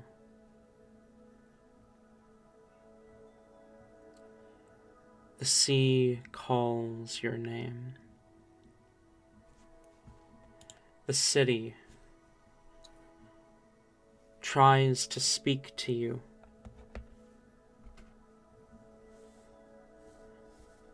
You don't hear words, but you get their meaning. They want you to come. They want you to come home. Here, beneath the sea, where they grow. You've had this dream 1,000 times, this city calling your name. You don't know why. You don't know where it is. You've never been here.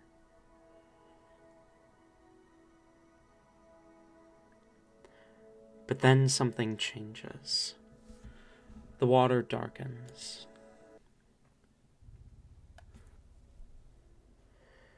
The crystals darken and become jagged, piercing out towards you, no longer welcoming and calling, but now aggressive, hateful. Black ink seeps from the points of the crystals. Your feet touch the ground. And as you turn, you find yourself in familiar halls. Not familiar because you've dreamed of this city before, familiar because you've been there. But the halls are dark. It is no longer impressive, brilliant blue and purple crystals building up the palace. Instead, they are black, imposing crystals. Your feet move before you even think, moving on instinct through the familiar construction. Walking through the hall towards the throne room. And there, you push the door open. You see the familiar form of the man you expected to see. Pitch black, void black skin, gray eyes, lifeless and dull, staring towards you. That blue crystalline facial crown that frames his jaw and nose. But what you did not expect is the blade through his chest. The blade is red and glowing. The handle is a dark gray, almost black. And standing behind the throne is a man you do not recognize. You cannot make out the details of any specifics.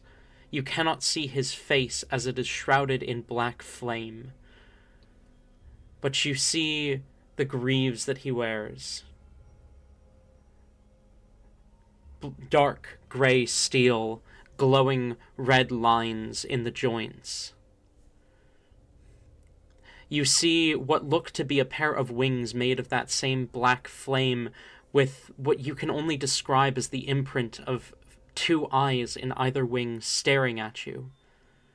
Beneath the black flame, a glint of red looks at you about where you imagine this thing's eye might be. As it stares at you, your voice catches in your throat as it says, "Tick tock, Captain."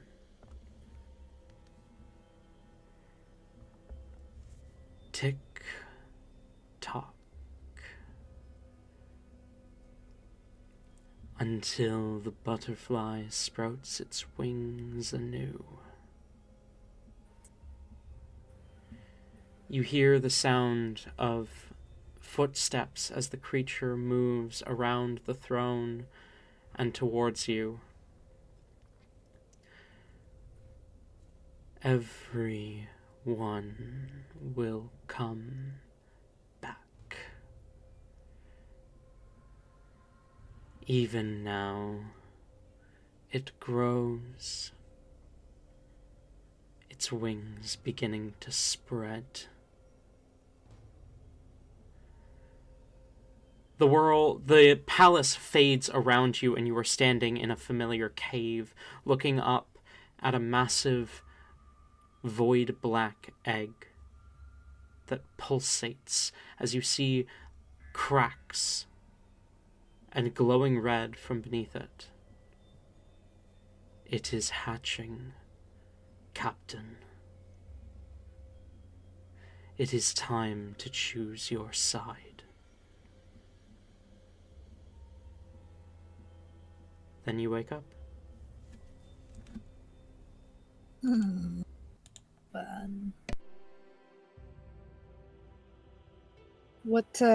How early in the morning is it? As you kind of shoot up in bed, it is... The first rays of dawn are beginning to peek through the night sky. You are maybe an hour from shore at this point. Okay.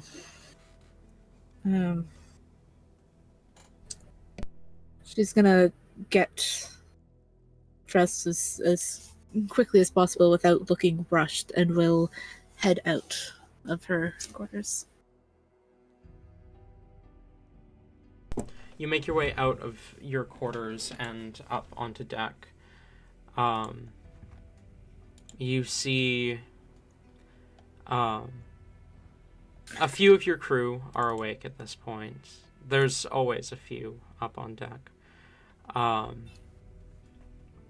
You recognize Haley is currently up in the crow's nest. You see, you can smell from below food from Tom's kitchen.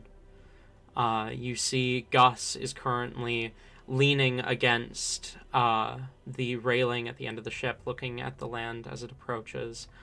You see Horace is kind of standing towards the front end of the ship, glances back towards you, as he hears you leave your quarters, but doesn't directly approach. And you see Lilum is also kind of standing towards the side, keeping an eye on the fiendish entity currently steering the boat. Would he still be there? Yep. How long? Okay.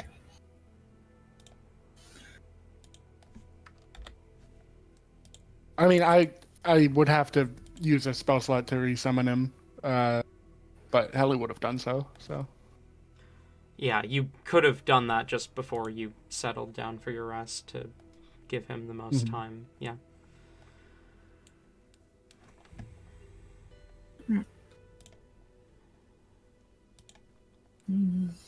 Akatala just kind of glances around at everyone that she sees, and making sure they all look as they should be and that she's not still dreaming. But if no one seems to have any issues or approaches her, she's gonna go up to her little hiding nook up within the rat lines. Okay. You make your way up into the rat lines, kind of tucking away from everyone.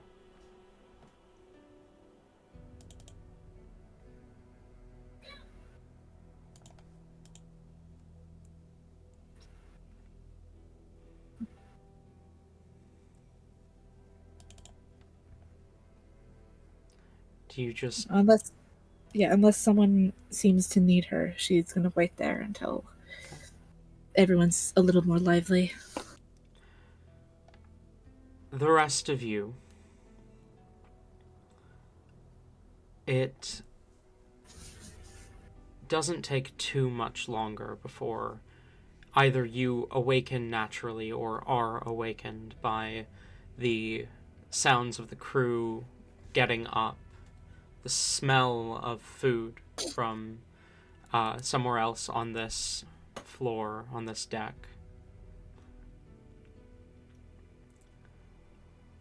What do you do as you awaken? I jump off the side of the boat and I drown.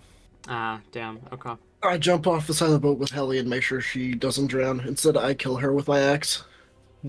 We find Domi. Oh shit. Okay. Yeah, no, it was just like right there floating on the surface. I just scooped that shit up. Helibor will look to. She'll try to gather. Well, I guess it would only be Vimper and Rain that really need to be lit in on this. But she'll gather the four of them together in a little huddle if she can, side of somewhere away from anyone else that's moving around. Vemfer would have made a point to be up earlier than everyone else to like get bearings sooner. Okay. Ellie So- would have slept in as much as possible. Vem is definitely up. Classic.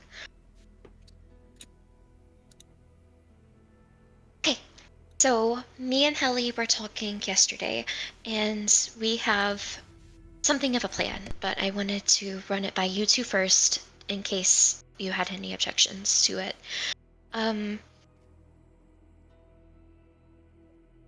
We were just thinking, since, we're almost definitely going to our inevitable demise, we might as well increase our chances as much as we can.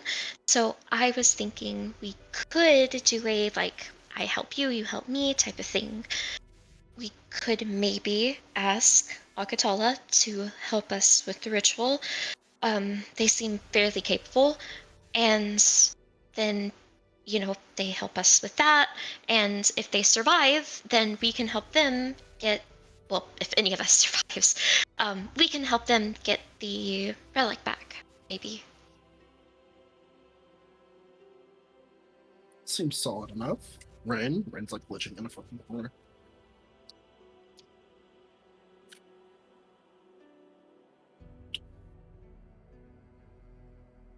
Oh no, Ayla. Ayla said it'd be. Yeah, Ayla said BRB. she's be right backing right now.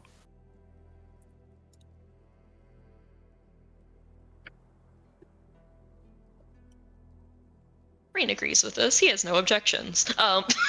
Perfect. It's a Helibor idea. Of course he has no objections. He just smiles off-puttishly and goes, "Of course! What a great job! What a great idea!" She will look to specifically Helly and Bimfer with this, her expression kind of growing a bit more serious. I do just want to stress again how dangerous this is. 2 out of the 3 times that I've encountered this individual, someone that I love died. I would like for that not to happen again, but the odds are not in our favor.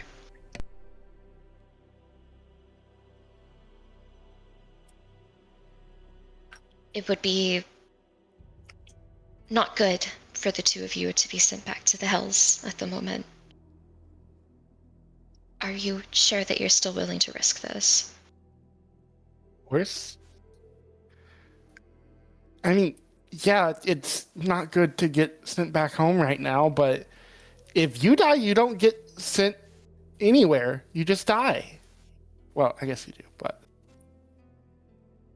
I don't think that I have the fortune of, I wouldn't be lucky enough to die. I'm not worried about myself. I have the contract, first and foremost, and if that fails, then Nikki's not going to let me die. I wouldn't trust the contract. As in, yeah, she might save you in the moment, but it's clear she's after me and you could be used for that.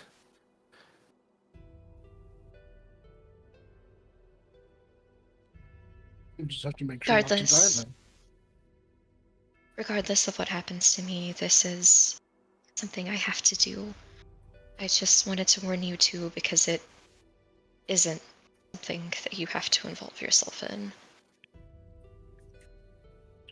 Helly looks down at. We have rings, right? We have rings. We do. We have Helly looks down at her ring and that just kind of holds it up and looks over it and says, "I didn't realize this doesn't mean anything. Helly, your problems are my problems. I'm in." No, Sunflower, that's not what I was trying to say. I just...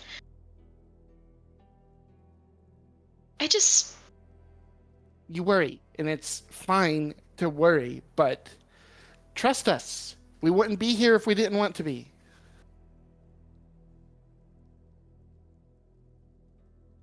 You two are adorable. I trusted my parents, and look what happened.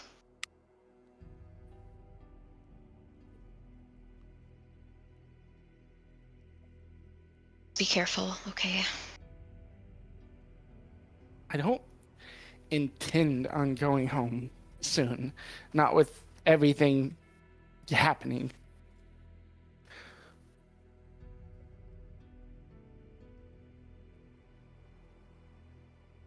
I think asking Akatala for help is smart. But there's something off about her. We need to be careful, but I think we should ask her. And besides, helping her even with the thing that she wants, it would help us anyway. It's win-win. Seems like you two have your mind made up then. What And do Rain we do agrees. about not being when I transform tonight? I don't want her anywhere near that. We should be landed by then. I mean, if she gets off on the boat, though, with us. We have Cuckoo, but we don't have any more chains, do we? Maybe they have some on board? I don't think the chains will work anymore. They've been breaking more and more. I don't think that's enough at this point. Cuckoo should be fine. I more mean I don't want her to see that. It's We do the private. thing where Cuckoo, like, you know how you can, like, get a snake's venom? Like, you can put its fangs in such a way. Can we just get, like, a vial of Cuckoo venom? Oh my god! You probably could, honestly. That way it's maybe easier to apply. I don't know. Snake venom, they have a pretty good applicator for it, I guess. I mean, the only difference would be we wouldn't be summoning Cuckoo. We would still have to find a way to inject it into her. We do. We withdraw the snake venom and we put it in a little capsule and we stick it in like a carcass and leave the carcass in front of Hellebore so that when she turns, it'll be the first thing that Displacer Boar eats. Oh my god! I don't think that's how snake venom works. Also, if Displacer Boar is anything like my dog, she'd just eat around it. Displacer Boar is a picky eater.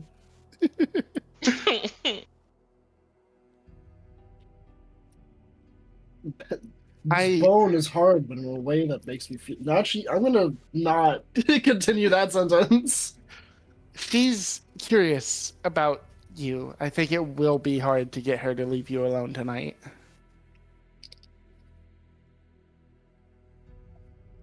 Oh, trust me, it'll be very easy for her to leave. Kidding.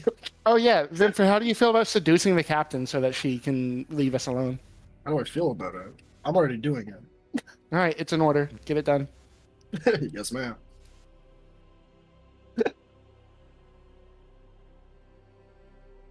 Okay, we got a plan now. We're gonna plan now. I see no flaws in the plan. The Displacer Boar thing is gonna happen. Vemperor is gonna lead the captain into the woods somewhere.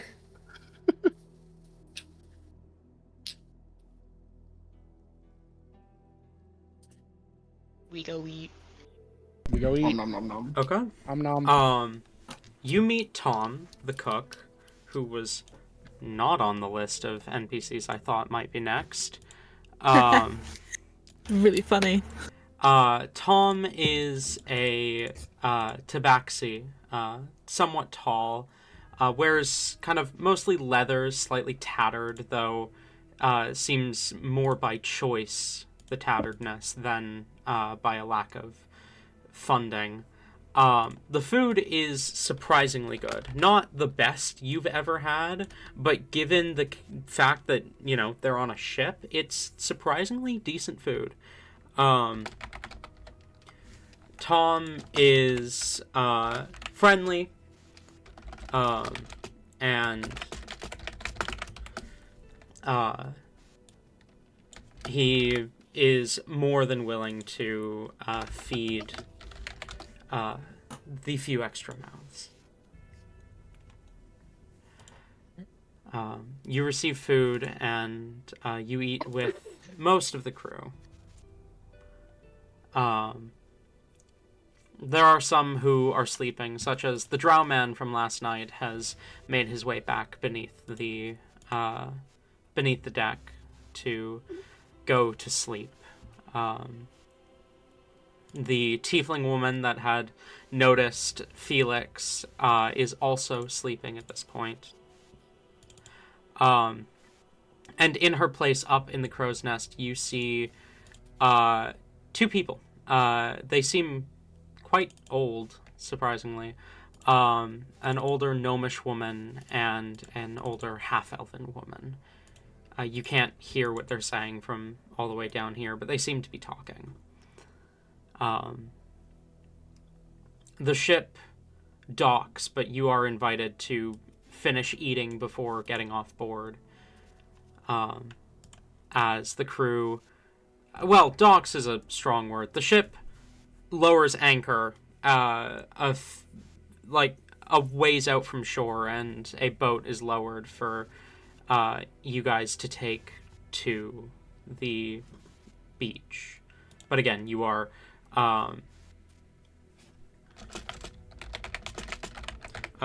invited to finish eating and chat and whatnot before you leave. So with that being said, is there anything you would like to do before you leave the ship, such as perhaps speak with the captain? Yeah. Nah. I don't think so. Okay, fair We enough. We change don't our speak with mind. her. I just pick her up and she comes with us. Okay, fair I enough. don't need her. You have to find her first. Obtains you. That is a good point, actually. As you look around, you see no sign of Captain Akatala. You do see I guess she Galus, her right hand / quartermaster. You could potentially ask him to find her, but you see no sign of Akatala. I will approach Galus. For is right behind. Excuse me, where's the captain? Have you not been able to find her?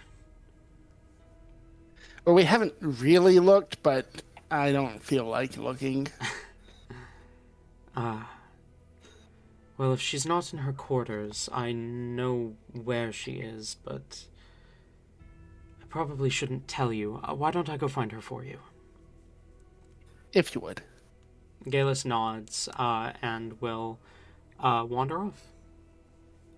Akatala, as you are sitting up in your little hidey hole, you feel the ropes kind of shift a bit, and kind of turn, and to your right, Galus has kind of sat down next to you. Hello, my friend. Are you alright? I don't know. I have yet to decide if I want to be pessimistic or hopeful. Though, I do believe that hopeful in this case would also be delusional. Do you mind if I ask what happened?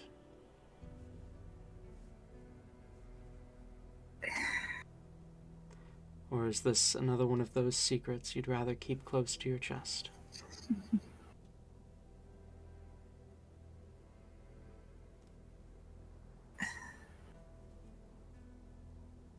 I worry that I'm no longer forgotten. Hmm.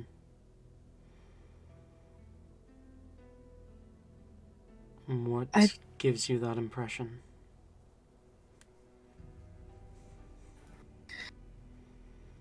I was in those halls again. Not a good start. No, not a good start. Why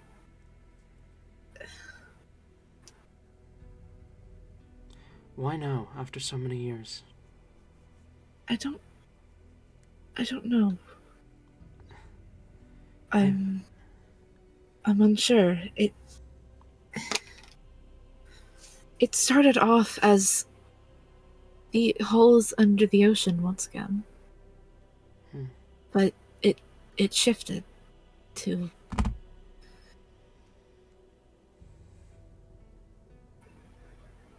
I don't know who that was though. I don't know. It wasn't him.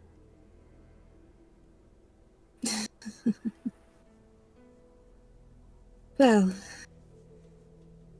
not technically. No, it was the one that had stabbed him through his chest, pinning him to his chair. That explains the potential hopefulness. If there's any truth to that, he's gone. Can't be a problem to you anymore. If he's gone, though, Who is who that? takes over? His, Exactly. I don't know. It could just have been a dream, you know? A nightmare. It certainly felt like one. It didn't feel as real as some of the others have been in the past. Captain. But over my 700 some odd years, give or take, I've learned one thing. These things are rarely just dreams. Not when you remember them so long after you woke up.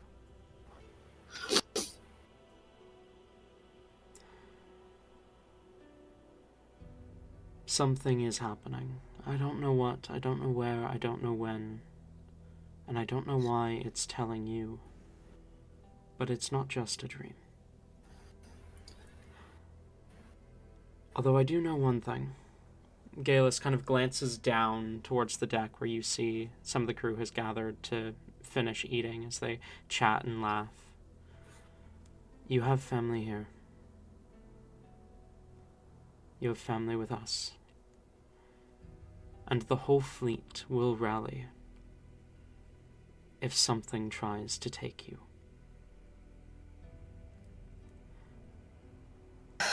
And this dream just happened to come after meeting new companions. New companions who are looking for you. oh, I take it that's why you're up here. Yes. I usually will leave you to your own devices. I don't know what is happening, and I don't know why they're looking for you, but if they're going to ask you to go with them, I am able to look after the sanctuary. I don't think it's a coincidence that this dream came the first night after meeting them. I agree. I don't think it's a coincidence. I could never be that lucky. I guess we shall see with what they're wanting. race you to the bottom. And with that, she just starts going. I'm an old man. Excuse me. She kind of cackles as she drops down through the ropes. Getting about 15 feet above the actual deck, she just drops from them completely, landing off deck. Galus does land on the deck just, like, about 3 seconds after you. Ugh. Even after all these years, I still can't keep up with you. Never could. As you said, you're an old man. Anyways, where are they? Let's see. You've eaten, right? Yes, of course. You don't get to skip out again. You know I don't need to eat as much anymore. Not that much, but you still should have something, especially in the morning. I did. I had breakfast. What about the kids? Of Have course. they? Yes. They need to. They better have. Yes. Here we go. Andre and Judd have both eaten. Wonderful. Alright then. I guess I'll go find our companions. Fucking, I'm still confused on what Div has brought to us, but it seems to be interesting. They're gonna go looking for... Actually, no, not yet. Which one exactly was it, or was it all of them as a group? I believe it was all of them, but Helly was the one who asked me. Helly. Interesting.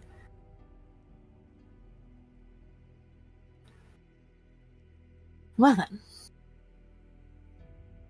Hopefully it's on another interrogation. Hard enough the first two times. Alright then, I'm gonna go look for them. You, I'll make sure the ship is ready to leave whenever.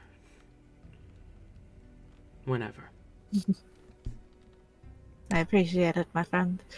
Is my flag back to normal yet? I don't know how long I believe this it thing only lasts. lasts an hour. Am I correct on that, Rain? What lasts only an hour? Your spell. That let me double check. Is Wears off Wrong. after 24 hours. Yeah.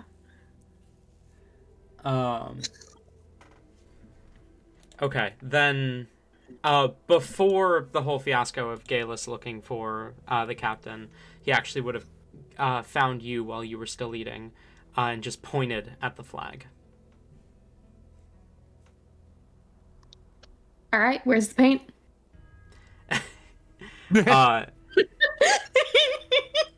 He actually will produce a bucket of red, black, and gold paint from beneath his coat.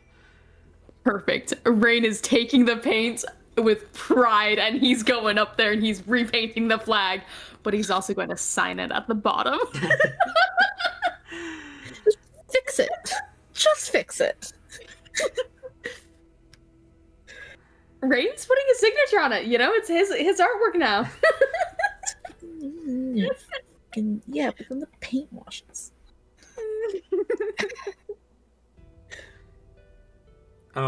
You repaint the flag, and you come down. You probably get down and reunite with the party right as Akatala is approaching. Well, Devlin, I appreciate your attempt.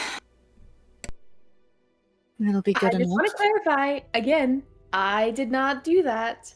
You did not do that. Yes, you did not. You and your little tricks. I'm sure you did not. I didn't, honestly. Oh, I believe you didn't. Considering you were also only seeing about halfway up. In range for your little friend. I have many little friends.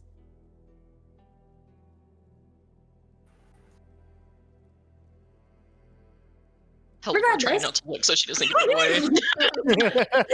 Regardless, it's fixed now. It's how fixed does it look?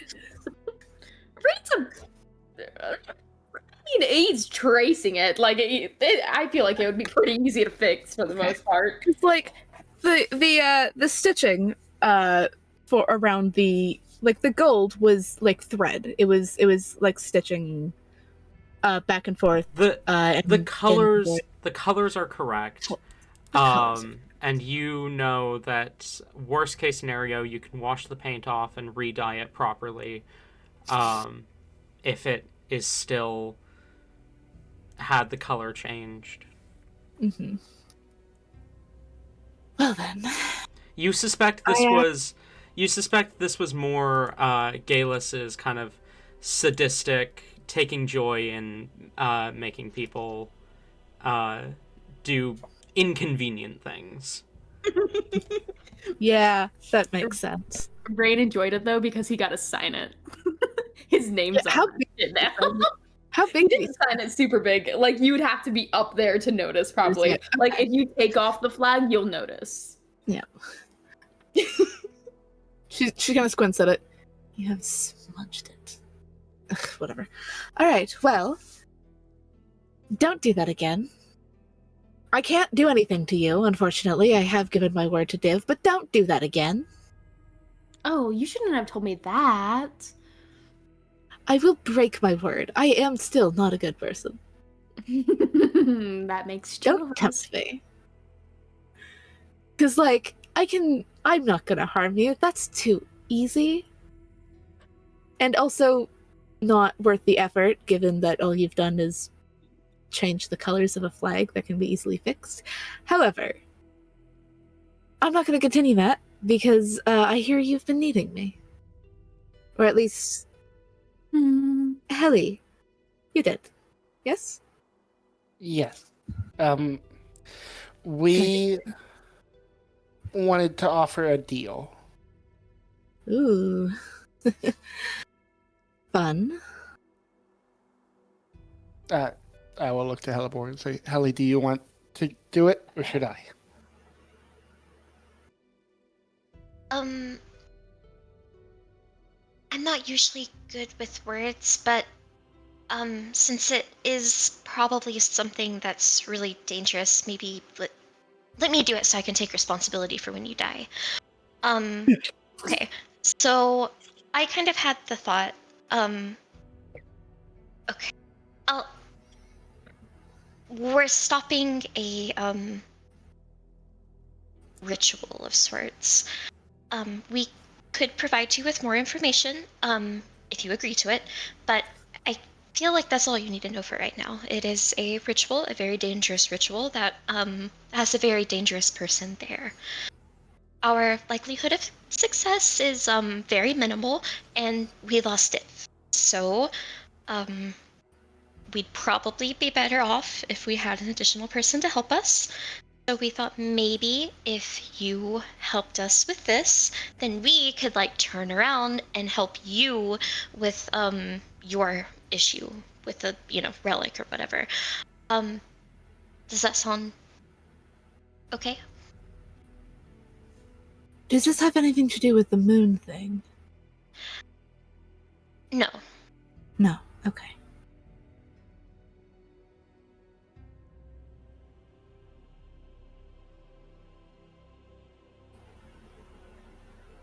Ritual. Dangerous ritual. High likelihood of failure by the sounds of it. Very dangerous. What are the days of the week? Are they... Hang on. I actually have that now. Casually asking. Lap's Day, Mare's Day, Arb's Day, Noob's Day, Umbra's Day, Loon's Day, and Soul's Day. I do not know which day it is. We'll say it's Soul's Day. Can you... I'm putting it in voice for voiceless. Thank you. That's helpful. Oh, wow. Okay.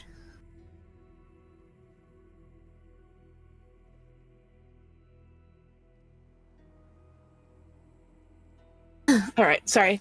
I had a bit, and then I realized that, you have names for the days of the week now. So yeah, high chance of failure. No, well, sounds like enough to say. Gladly. Sounds fun. Was that all? You just... When is it? Do you know? You said it's not the moon thing, so... Okay, so you're in. You Oh, yeah. don't care if... I have... That's not the word.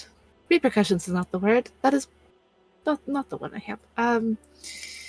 Plans.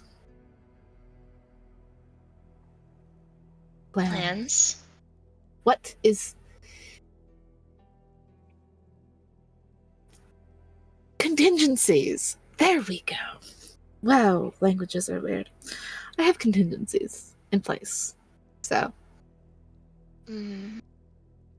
Okay. mostly being, if I die, we have the grumpy old elf that will take over for me. Oh. Now, I prefer to not Okay. die, but they'll be fine. Yeah, about that. I do... I felt the whole, anti-death thing that you have going on. I won't pry, but I do want you to know that just in case you're relying on that as being like an extra, you're safe type of thing, traveling with me, if you walk alongside me, you are probably going to die much more quickly than you otherwise would. I'm like a cracked hourglass, and I drain the time remaining on this plane for everyone that's around me. Is that still okay? You see, that is interesting. Now Hellborn's getting edgy. Now? Now? Girl has always been like, I am death. Fear me. Well, not fear me. Fear myself. No, I know. I just was like, it'll be funny if I say it out loud now. Oh, fuck, what was I going to say? My bad. Okay, you see, is that... Now, is this, like, metaphorically, or is this, like, you literally are taking time? That is interesting, if that is the actual case. Is that the case? Or is it just a figure of speech of people die faster? Based on the evidence, I think it's literal, but I don't really know. Ooh. That'll be fun to test. Passively, obviously.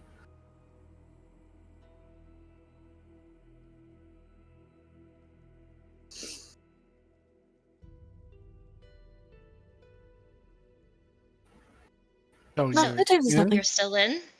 It changes nothing. Good. Then we haven't even offered our end of the deal yet, have we? Heliport did. Oh, okay.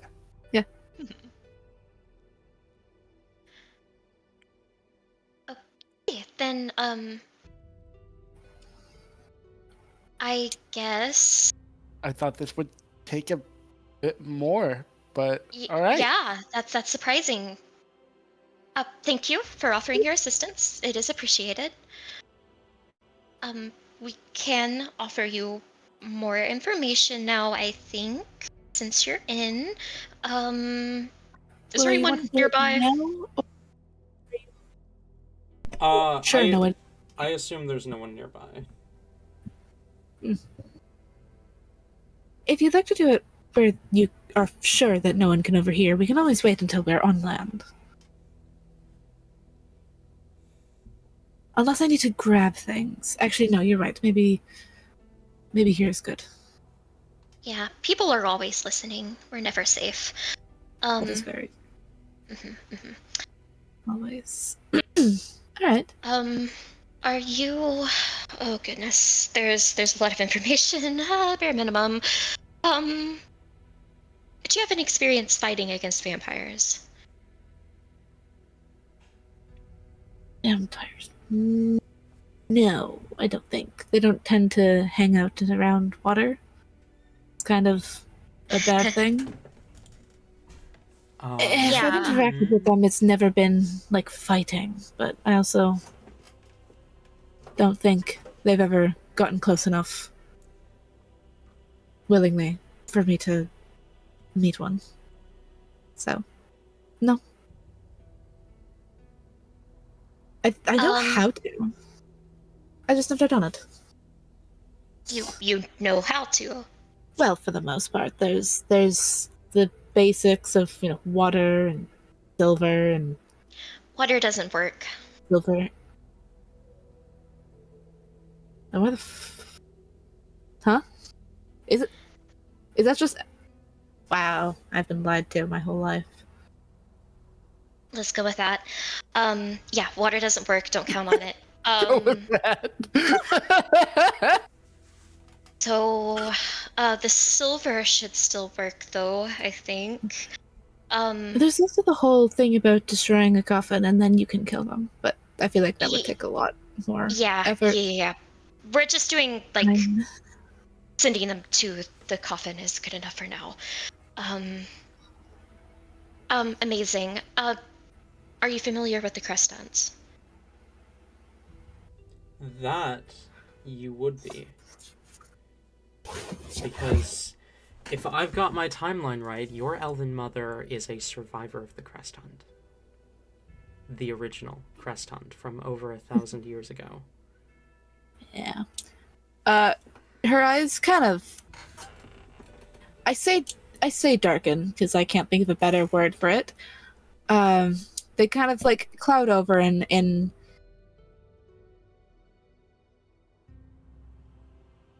someone else's anger. It looks learned in her eyes. Yes. It is hard to not have heard of it. I take it you have a negative perception. Well, it's kind of hard not to. For some people.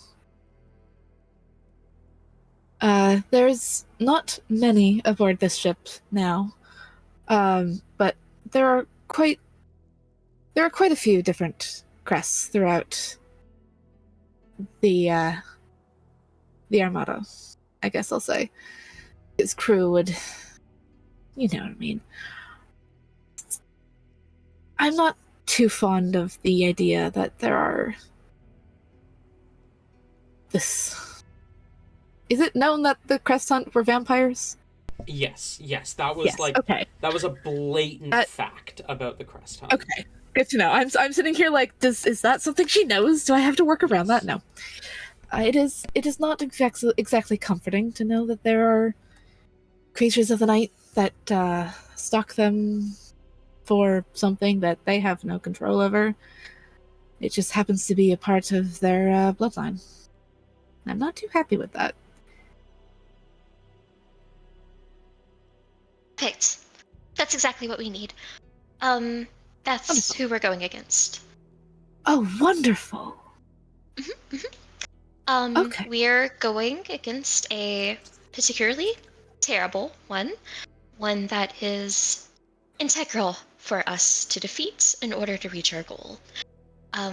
Your assistance is very appreciated in that, and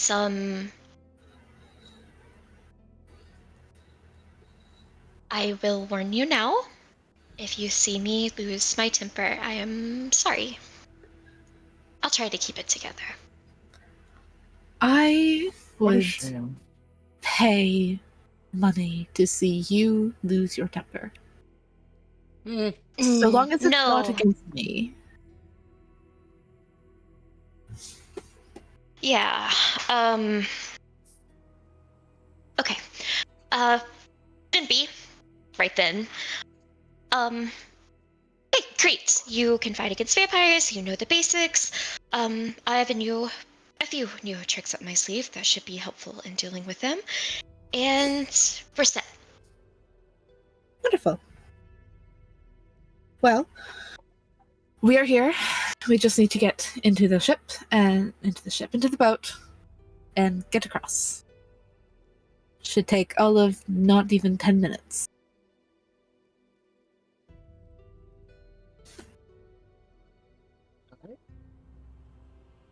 Let us cross. Okay. Any more time. You guys reach the shore, reach the forest, and make your way back inside.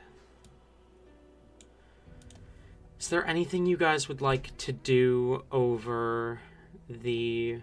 I assume you're searching for just a small clearing to kind of lay low for Hellebore? Indeed. Is She there... will lead them to somewhere that she knows of on this side of the forest. Is there anything you guys would like to do before nightfall? Arcatella. Sorry. I mean, yeah, you're supposed to be getting on that. Yeah. I gave you an order. You were working given on an it. order, that's true. As the sun grows lower in the sky, the first moon peeking out over the horizon. Vemfer, are you following through on your orders? I'm gonna be so real. I thought that was a bit. I couldn't tell if that was a bit or not. I couldn't tell if that was a bit or not. Was it a bit? It seems like I do think it's something Helly would seriously suggest if Vimfer was open to it. It's about the only way I could think of to get Akatala to guaranteed not be there with Elabor. Fair enough. I just wasn't like 100% sure that was something we actually said in character. I thought that was like the bit roleplay where you talk about it but move on like it never happened.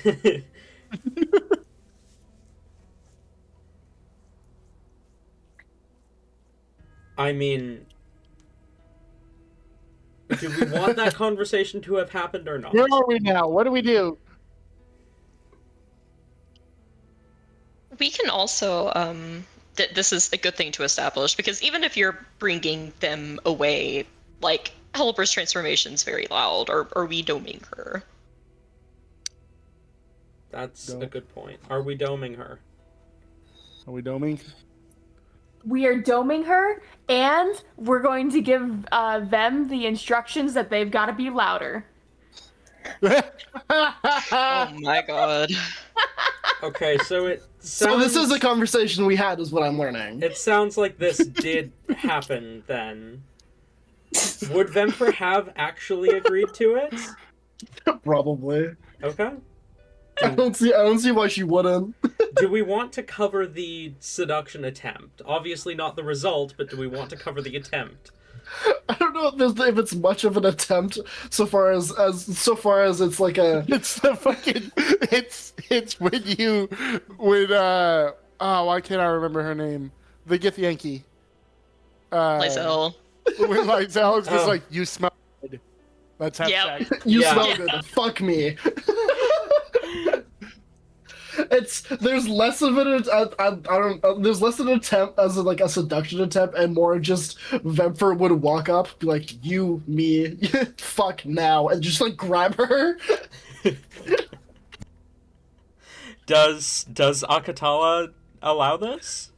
She kind of is confused for a second. She's a little more like persuasive than that, but like the long shot is just like It's just that. she walks up, like starts small talk, and then is like, so about that second date.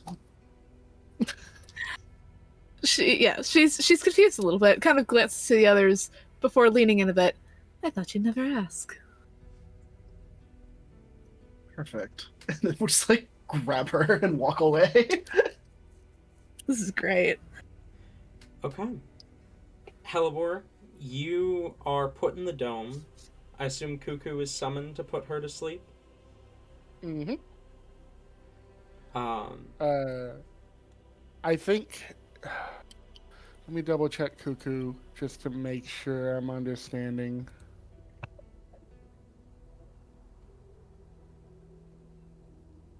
Yeah, okay.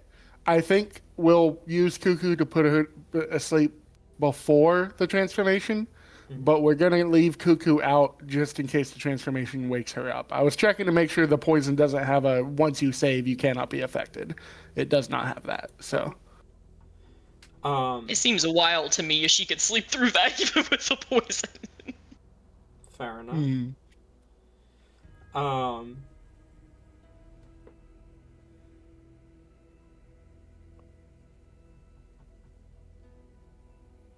Which damage do they take? What? Vemfer and Akatala. If you think they're being anything but bloody and rough, you're insane. Someone's throat is getting torn. Someone is coming back with grievous wounds. You say someone like you are talking about only one of them. Exactly. I'm trying to be at least a little bit tame. Boring. As Hellebore transforms, the poison does... It is not entirely expelled. She is dreary, but she does wake up, and she lashes out, but Cuckoo is there to put her back to sleep. With the Chaos Moon rising completely new above.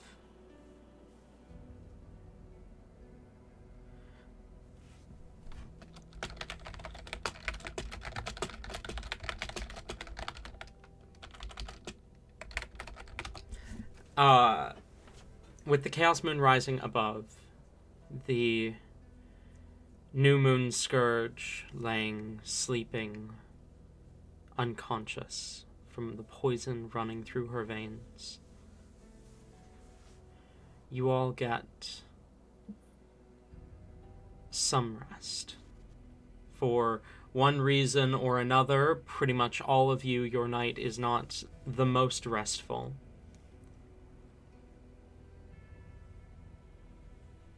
I don't know, man. Rain's his job's done. But rest does come. I know most of us are thinking it, but, like, I'm not gonna say it, but most of us are thinking it. I think you should say it, because I'm dumb and have no idea what As you're do the talking captain and Vemfer. about. There we go. Yes. There we go, someone said it!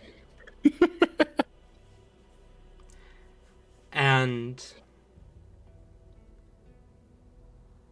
eventually the moon's set. Hellebore's form shifts back into the all too familiar feline girl. And the sun rises. Akatala, you find yourself in that sunken city again in your dreams, but nothing out of the ordinary.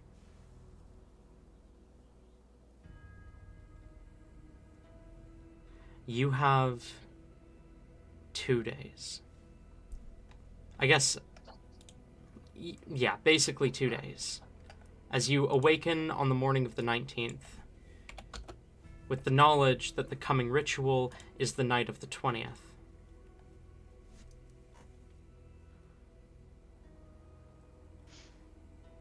What do you do? I find Domi. I just find it. Ah, shit. Okay. You find Domi. I did it again. Yeah. I lose it again before I can show Hellebore. Ah, damn. Fuck. I misplace it. Yeah. I put it somewhere safe. I hide it for the winter and then forget where I hid it. Yeah. Because you're a squirrel. Helly's a squirrel, yeah. That makes sense, actually. Hell, Oh, man. I don't think that Hellebore wants to go poking around too much, like around where she thinks it is, because she doesn't want to potentially, scare off anything. So a lot of her plans for the day are more toward the night, whenever they would probably be more active. So during the day, she's just going to train with Belly and practice her soul magic. Okay. Makatella is watching the little plant creature. That's a new one. Fair enough. The plant creature that you over here, Hellebore, actively trying to teach how to conquer the world, you know? Mhm. Yeah. Nothing to see here. Yep. Oh, she's interested. This looks interesting.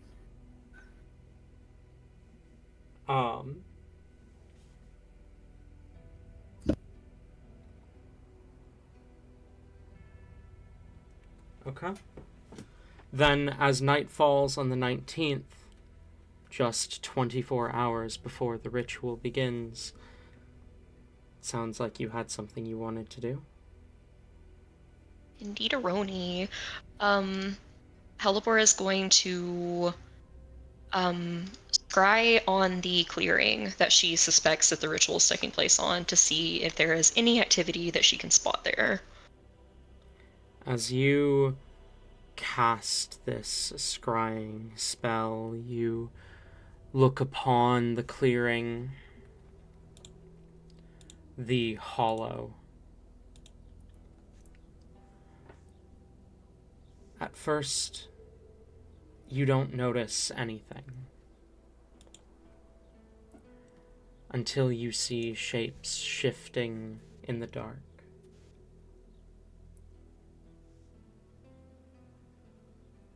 One of them becomes visible. A humanoid with pale skin and red eyes. The all too familiar tales of vampirism.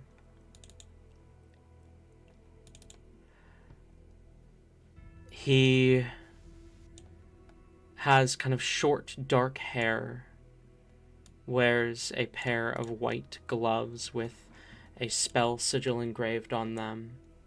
As you hear him say, "We have to make sure that this is perfect for when the Blood Tavern arrives.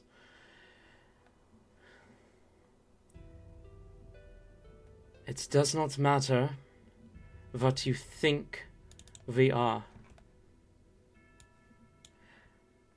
Our Lord and Savior is going to bring us into the light. And we are going to ensure that happens. Do you understand what I am saying, Kallax?" You see another man step out from the tree line. Long, straight black hair, red eyes, pale skin, and an old tattered uniform bearing the symbol of your father's crest, of your father's army. You recognize him. You saw him once, long ago. So long ago.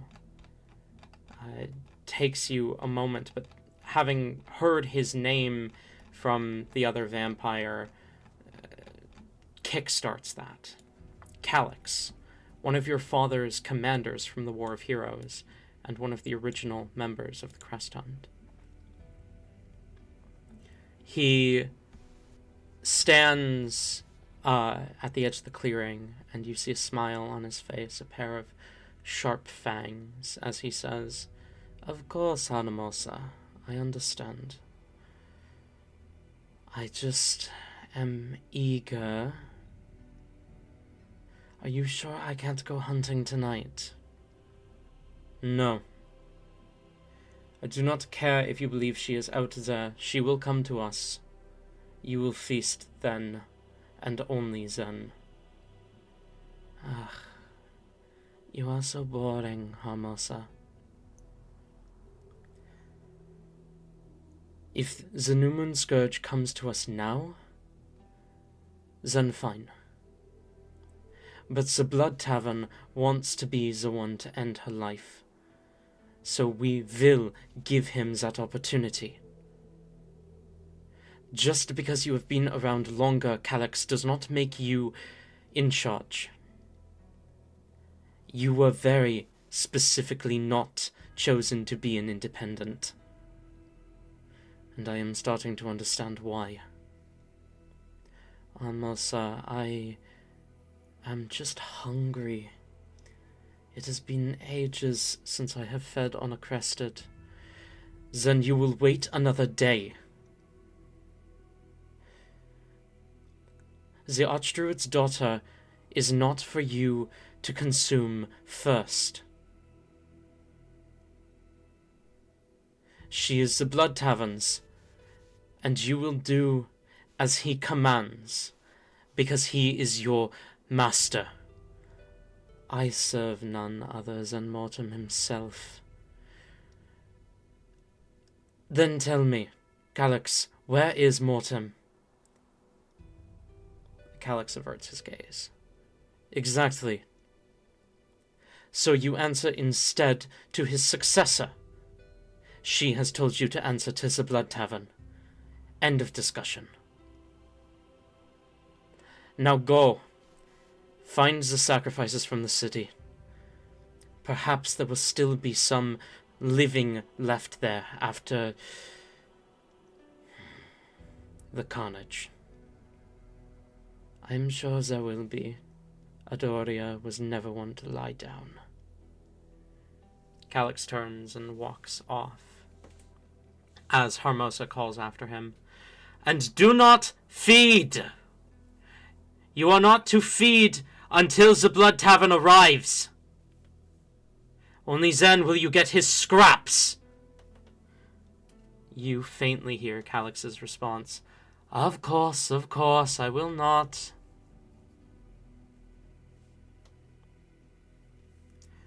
Hermosa then makes his way towards the center of the hollow, climbing down the various cliffs before he turns to a bat and flies over to the central island. He seems still cautious of the water, even though here in the hollow it is mostly still, and you know... I'm trying to remember, actually. Do the Crest Hunt know that they can traverse running water at this point? Last I remember, It hasn't been covered if they do. Yeah. Okay. Yeah. I couldn't remember if you guys had, like, pushed them into it at any point. No. No. We were trying to avoid them finding out, but they might have found out outside of us. We don't know. It seems, at least for now, they are still being cautious of it. Or at the very least, Hermosa, who seems not to be too high up the ladder. He lands on the central island, and you see he reaches beneath his kind of black suit and pulls out a jar, like the kind that you would use for jam. And inside is this viscous red liquid that you would recognize anywhere as blood. He dips he pulls off one of his gloves. As you see, the hand beneath is black, like pitch black, obsidian black. He dips a finger in the blood and will begin to paint a ritual circle in the center of the hollow. Nothing else of note occurs during your scrying spell. I feel like it's about the time that she sees that start to happen, that she's seen enough. Helibor comes back to herself, shakily puts the scrying orb back in her pack, and gets up and begins to pace. Are Vinfer and Akatala off doing their thing at the moment? Is it just Helly and Rain? Depends on how late it is. It's morning at this point. Or no, never mind. Nope, I'm wrong. Yeah, she would have waited till pretty late to make sure that they were out. Yeah. For the sake of yapping, consider they haven't yet. For the sake of yapping, it'd be better if they did. That's true, actually. I feel like the second that Helibor started doing her weird thing is when they just dipped off. Fair enough. Okay.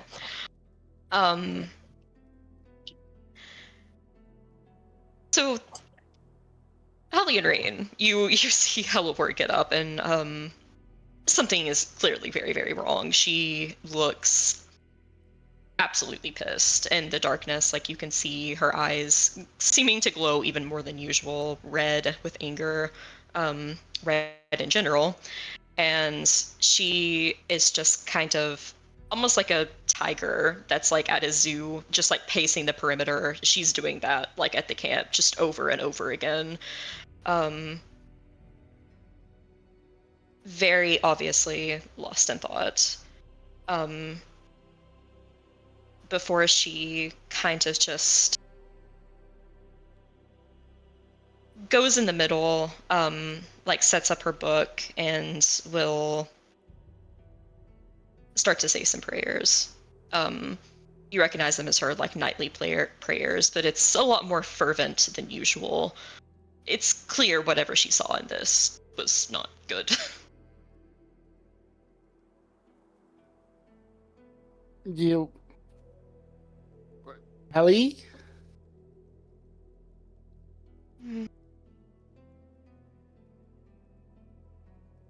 Yeah.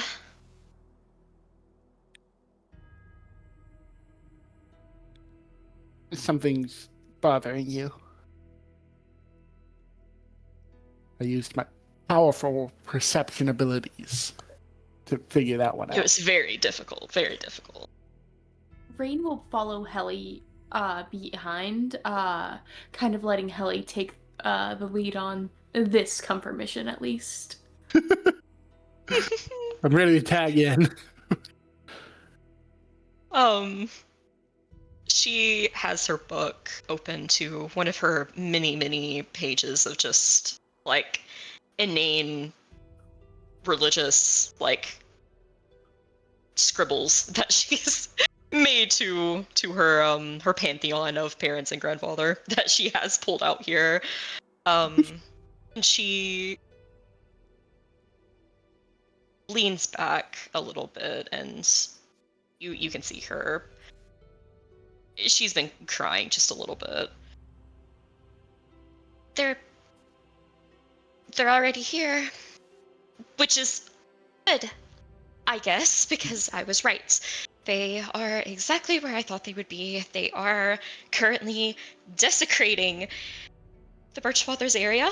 The Hollow. They're there. They're on the islands. Fucking it all up. They know we're here. They're... Damon's mad. I knew he would be after what happened last time. He's after me, which is great, because maybe I'll be focused and you guys won't. But there was someone there.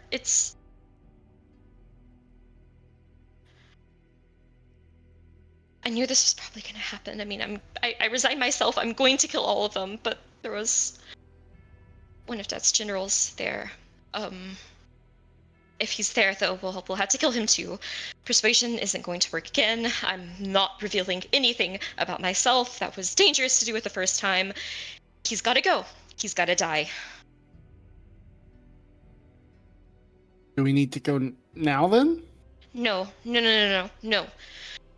If we do something now, then Damon won't show up, and I need him to show up so I can do something.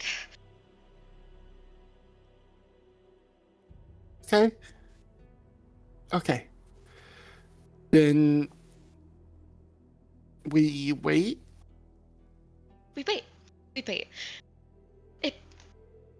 Should we do something right now? I mean, that's what I'm considering, because like we could do it right now. That they're going away to get like sacrifices, because they do sacrifices for every single one of these. If we did this right now, then there wouldn't be the sacrifices. We would fuck this up before they could start the ritual. It would set them back a little bit, but Damon wouldn't show up, and then like I wouldn't. It doesn't even matter anyways. Even if I do strike him down, he's just gonna go back to his fucking coffin. None of this is gonna be permanent for any of them. But if I like do it now, then I can't can't make it seem like I'm running away or I'm just taking like the easier way. Like, no, like I have got to show up and I've got to face all of them.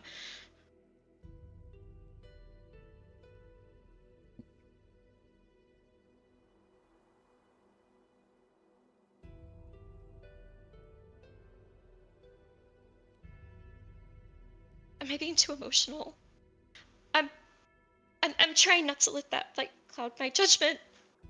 Like I've always heard the whole like, don't be revenge driven. It'll, you'll make stupid decisions, but I need to strike him down. I can't let him get away again. I can't. Sounds like, I mean, Helly, it would be great if we could stop them permanently, but it sounds like whatever we do won't strike them down forever. Not here.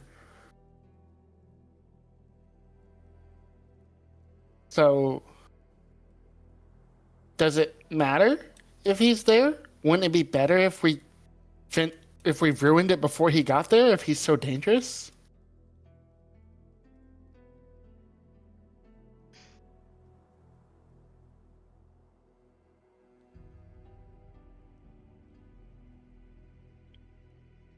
We know that they can only do this on this night. It's not like they can just do it another night. So if we make sure they can't get it done here, then it's done. We've ruined it.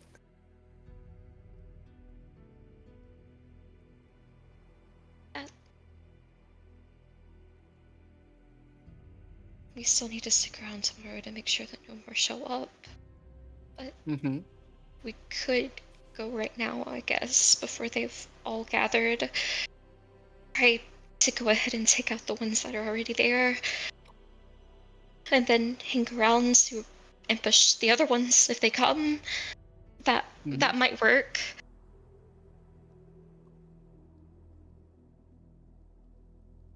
That might work.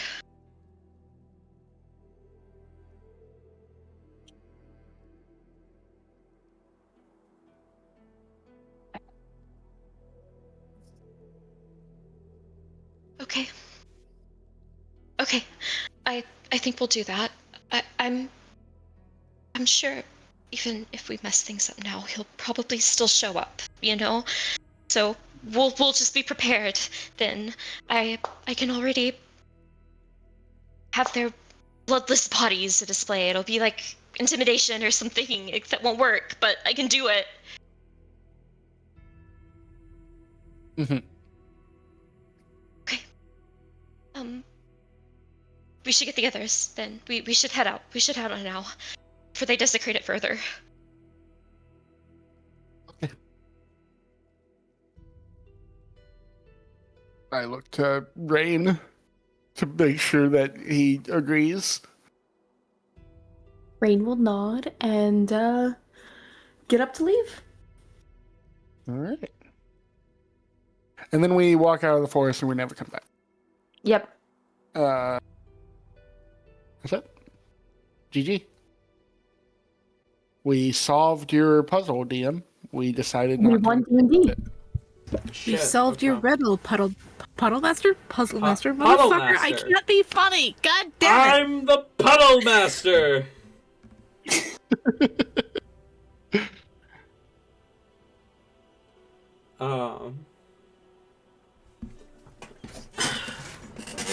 Okay. So, you have 24 hours.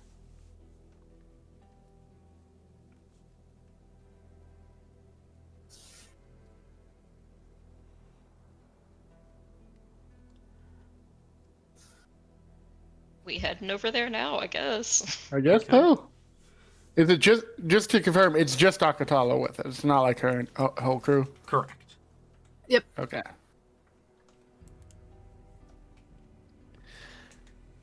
So, have you fought vampires before? I did see it too, yes. Okay. I'm guessing that was Saktala, considering who that would be the only person you'd ask this to. Has she? I would say that's up Ever? to you.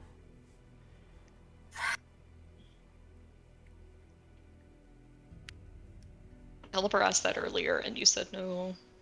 Oh, Helber asked that earlier, and she went, I don't think so. So I'm just gonna. well, Yeah. uh, She, go on, sorry. I'm sorry, I was gonna say, she kind of continues thinking about it before. No, I'm pretty sure I haven't. I'm almost certain that I have not before. Well, for the most part, just like anyone else, I mean, attack them until they die, and they'll probably turn into like mist or bats or some stupid thing and fly off. Unless you, I don't know, can use the power of the sun or something. No, that is not in my skill set. We have stakes, don't we? Do those work? Looking at Hellebore. They do. To my knowledge, it's only really useful when they're in their coffin, though. I have been practicing this for a while now. I think I should have a version of sunlight covered. Okay, that's good. Interesting. You know, just use my grandfather. It's all good. Use his corpse. I get it. Okay, so yeah, Katala, Captain. I don't have to call you Captain. We're not on your boat. Katala, no. just stab him, I guess. Is that what you do? Do you stab? I mean, I stopped her enough. I don't need to know what you did last night, actually. Aww. That's what I was referring to. Never licks her lips a little bit. Akatola side-eyes Vemper. That's not what I was referring to. However, you want to be wrong.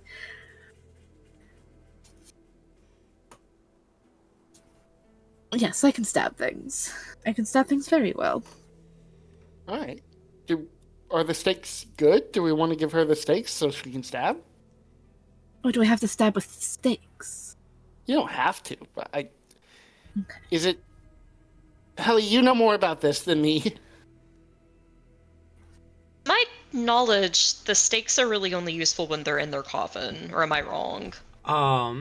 Vampire lords, that is the case. Vampire spawn are destroyed if they are pierced by a wooden weapon driven into their heart while incapacitated. While incapacitated. Okay. It only really works for the vampires if they're in their coffins. If it's just a spawn, though, you'll have to get them, like, they have to be weak. But you should be able to do that. I Alright, don't think you could just hit them, but... Just stab with your dagger, then. It would be smart for everyone to hold a stake just in case we do get to a port where we can destroy them.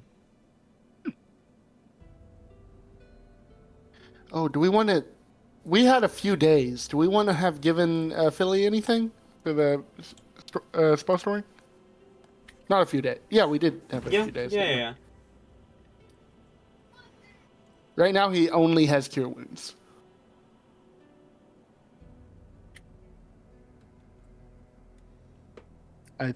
I don't know what Akatala is, and neither would Helly, so she wouldn't ask Akatala. So just Rain and Hellebore if you have anything you want to give Philly. Is this a question you would ask where she could hear?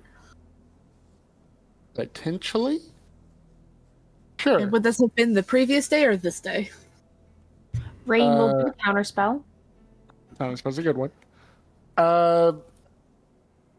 Probably the previous day, because we don't know what we were doing, so she would want to make sure. Counter spell. Alright, I have 6 more slots.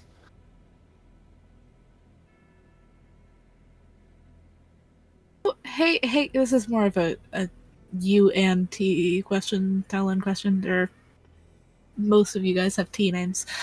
This is between. This is kind of to It's you only and. you and Ayla that don't. Yeah. Yeah, I know. What the process of putting a spell into this? What does it?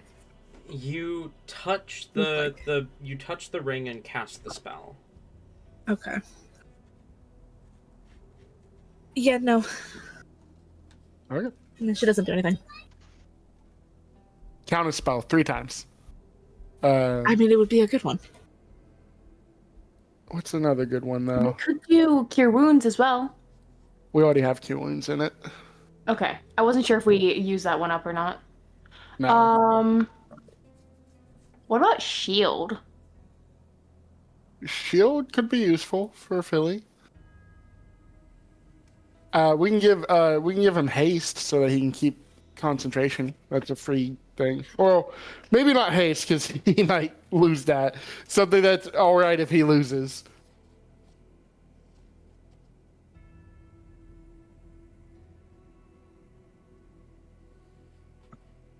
Maybe counterspell twice would be a good idea, honestly. Yeah. Also, can Rain have done this before the night passed? Yeah. Yeah, I think Helly would have asked for it like as soon as it came to mind. Yeah. In the pre-planning. Yep. Mm-hmm. All right, so I have 2 counter spells and a cure wounds, which means I can do another 3. I guess I could do a 3rd counter spell if we really wanted to. Hell yeah.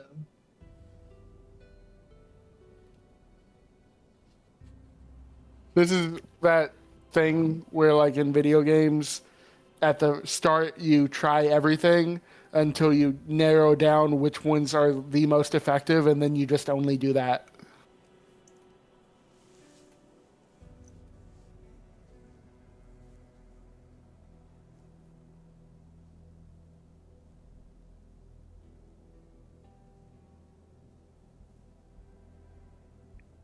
Rain's typing.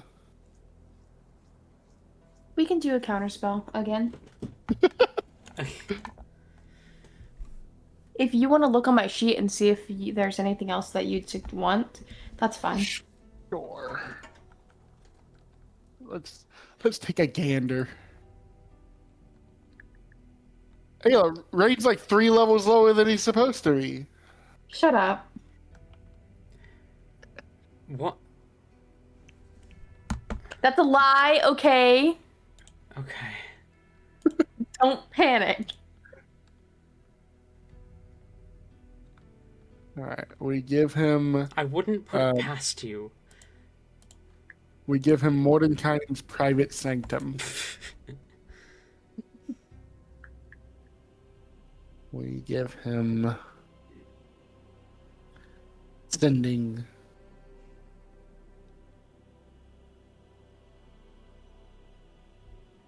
I think just count the spell. Maybe fireball. He could use fireball. Fireball's a good one. Hey, Ayla. Hmm? I hope you're okay. I'm good. I'm just having, I think, an allergic reaction again. And it's That's not good.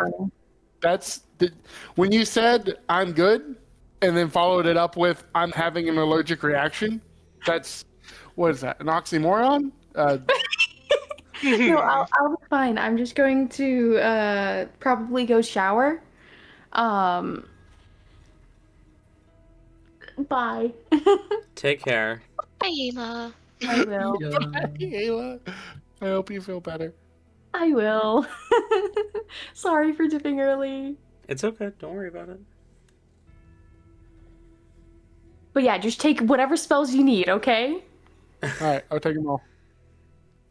You can only fit so many. No, I'm taking them all.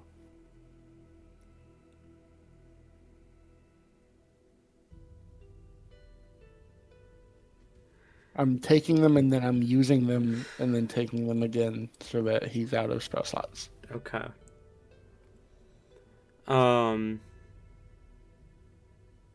As we get a decent amount closer, Helliber will go ahead and patch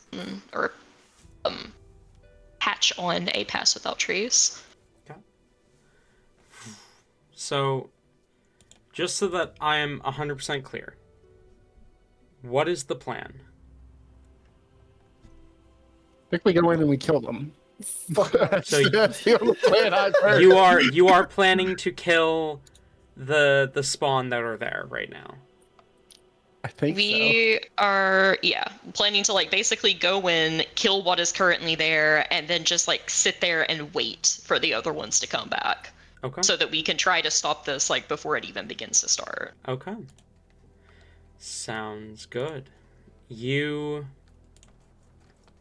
make your way towards the hollow.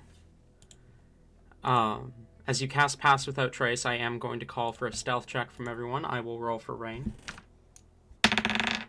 Rain roll, if you will. Rain rolled a 14 plus 10 for 24. 14 plus 10. Plus 10 because No Pass way. Without Trace. Mm-hmm. Does he not have a stealth bonus? He does. He rolled a 12 plus 2 for 14 plus 10 for Okay. 24. I did better than Rain. I got a 15 plus 2 plus 10 for 27. I got a 29. 25. 29, 25, and Akatala BRB'd, so we'll get her roll when she gets back. But generally, Right. all pretty high. Ooh. Okay. You sneak towards the hollow.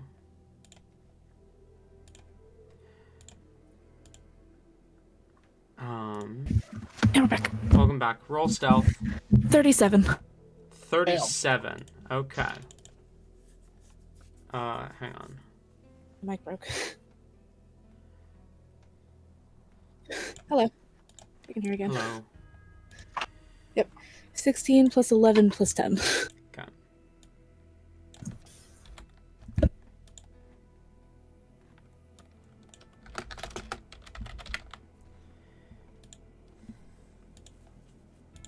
Okay. Roll 20 is not happy with me right now, apparently. When is it ever?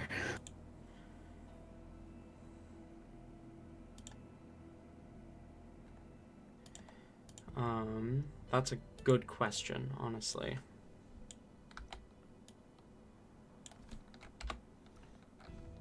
Excuse me, I didn't say 0, I said 26, or I said 20, please.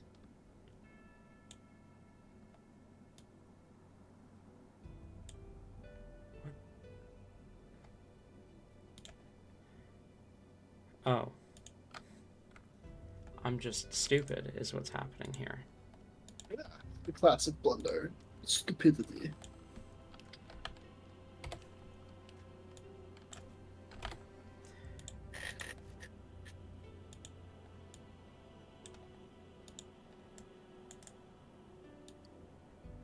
There we go. That looks better. As you approach, you see the clearing. The layers of cliffs leading down into the center. You do not see, at first, any vampires. But down in the center, you see the circle has been drawn.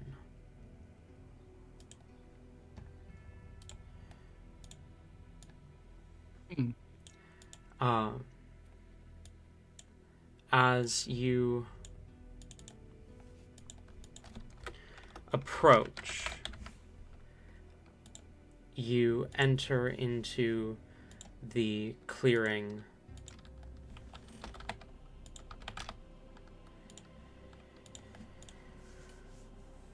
And We are going to go ahead and switch over in a second here. I just need to grab your fucking tokens. A second.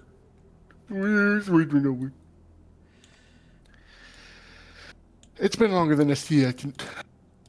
Hang on, I need your tokens. No. You don't need them. Get Div out of here. Fuck off, Div. Rude.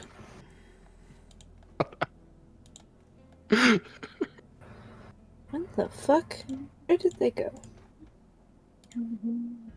I got rid of them. I thought they weren't in What? the party anymore. Okay. They're not. No, I'm not referring to that. I am referring to the screenshots you sent me for her fucking swords. Where the fuck did they go? I didn't save them. And now I can't find them in our DMs.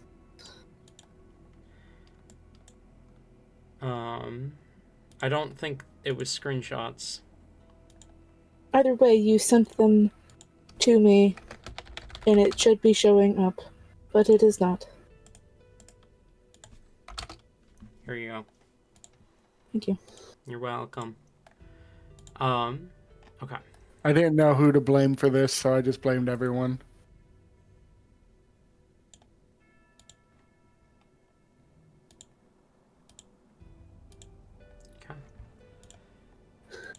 Oh. God. Damn.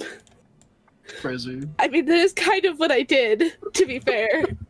I'm genuinely not I'm having fun, but I'm kind of bored of them, and this is not, it's not fun to be bored of my own character, so, yeah, it's kind of what I did. Okay. As you guys approach the clearing, this is what you see before you. We see things before us. Oh no.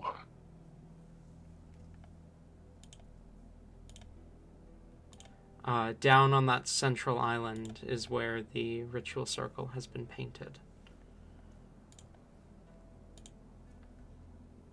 Like on the island? Yes. So it's not a very big circle. No. Actually, one of the smallest you've seen. Here. hang But on. they are being careful with the water? They have been, yes. Is this running water? No, it's fairly still, but there is like a little stream running into it. Oh, they're just being extra careful. Whatever we do not want to push them into the water because then they will know. Mm-hmm.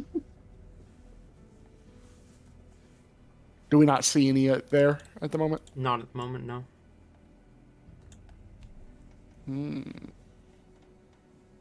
I pull out my 5 kegs of gunpowder. Oliver will whisper to the others. So what's the plan? I mean, they don't- I feel like we need to kind of try to get to the ritual thing, I think. They are still cautious of the water, so we should only see them approach us through, like, flying. We can just keep an eye out for bats. Strike any down before they get there. What if they're real bats?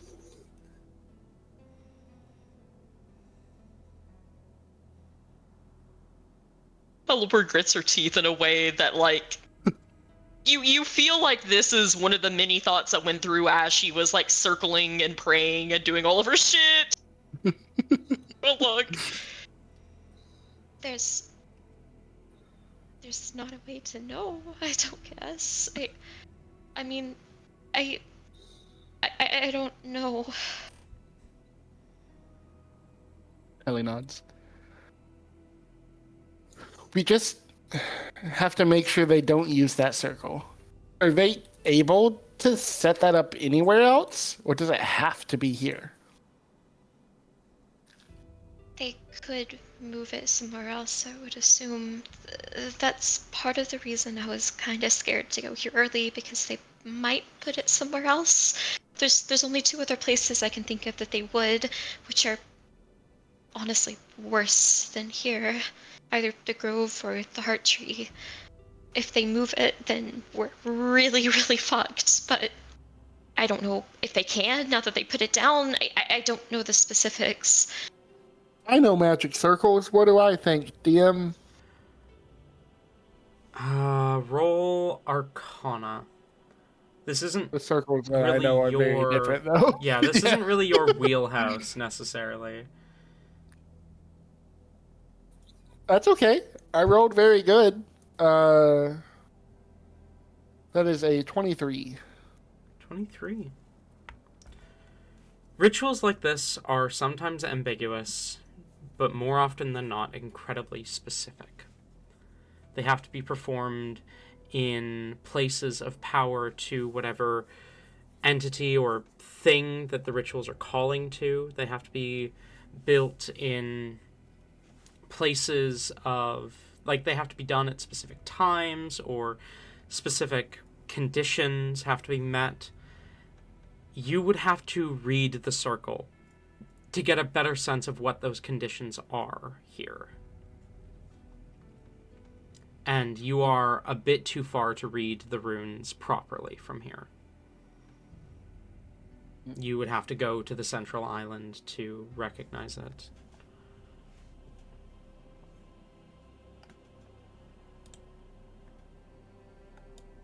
Well, we don't see anything, right? There's Not none at the there moment, right no. now. Ellie will just say, if I get closer, I can maybe learn more. And Ellie will just start heading that way. Okay. You Denver will be close behind. fly down, Vemfer following behind on foot. Deliverable as well. Okay. I think Akatela will try and stick close. The water is shallow, only shin deep. It's easy enough to wade through it. And, Hallie's gonna fly over that. I don't I- care. I'm not gonna get my dress wet. You crazy? Are Are you insane? I'm talking to everyone who doesn't have wings. I don't care about those people. Losers. You're I'd marrying simply one of jump those the people. gap. I simply don't get wet. The gap Do you is not? 25 feet wide, Vemfer. Can you jump that? I don't think I stuttered when I said I jumped the gap. Um, I simply been will the summoned. fact that it happens to into existence. I do think, Helly, you wouldn't be dumb enough to step into the circle Yeah. without knowing what it is. My bit was that it was a circle that summoned me. Yeah. No, I got the bit. As you approach the circle, and you look closer, you can read these runes. Oh. In fact, these runes are infernal.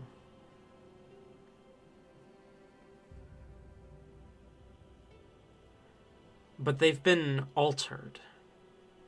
You recognize this ritual, a theoretical ritual, something that is spoken of but has never been attempted. A way to hypothetically unite the hells and the material, or any other plane for that matter. A way to pull the planes together. But this has been altered from that hypothetical. The infernal runes have been twisted, and the target has been changed. But now you understand. You understand exactly what you're walking into here. Because this ritual has 10 parts. 9 setups, each with different conditions. And then the activation. However, the activation can be performed with sufficient sacrifice without any of the setup. Every bit of setup is one less sacrifice. One less entity of immense power that needs to be killed to draw these planes together. And the way that this circle has been modified, it is not calling the hells to slam into and collide with the material. It is calling the Shadowfell.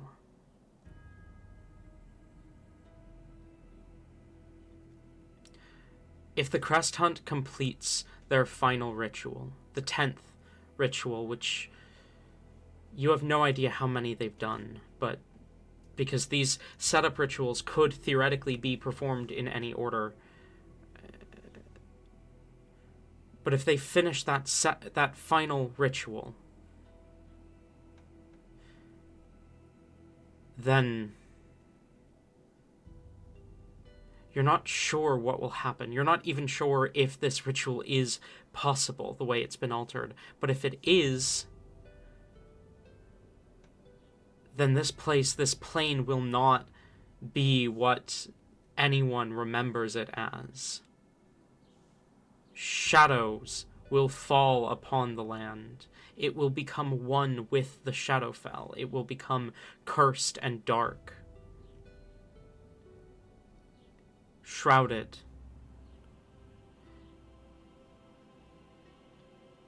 The perfect hunting grounds for monsters or vampires.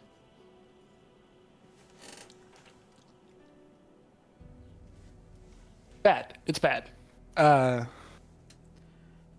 But do I see anything that says this particular circle needs to be right here? Or could it be in more places? This circle, as with every circle in this ritual, must occur in a place of religious importance, a place of divine power, so that it can use and corrupt that divine power. I will, as I'm looking over the circle, I will ask Halibor, how many, you said there's 2 other places around here? It could be? Yes. And what are they again? The heart tree and the grove. The tree could work. I don't know about the grove. A commune of people who all worship a Worship, singular yeah, you're right. entity. Maybe. It's not going to be... It's not going to be as strong as the Hollow or the Heart Tree, but it is certainly a possible point. Yeah, they have options. And if I was them, I would probably be setting up in all 3 just in case. Although the grove would be harder to do, just because there's, people that live there.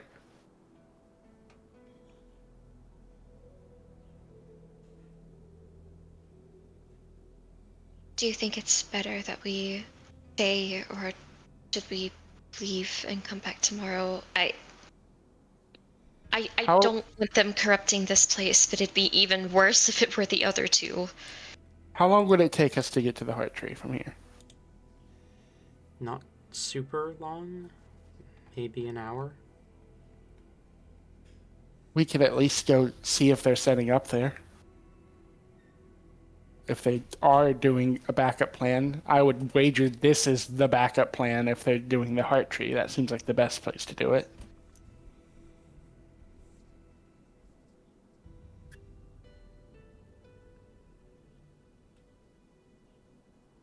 What do you think, Hallie?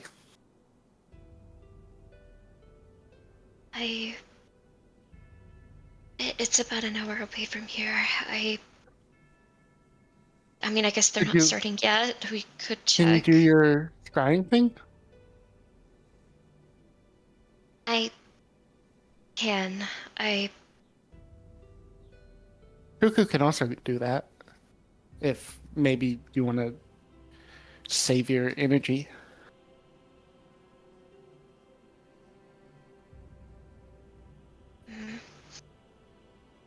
I don't want you to use up anything, though.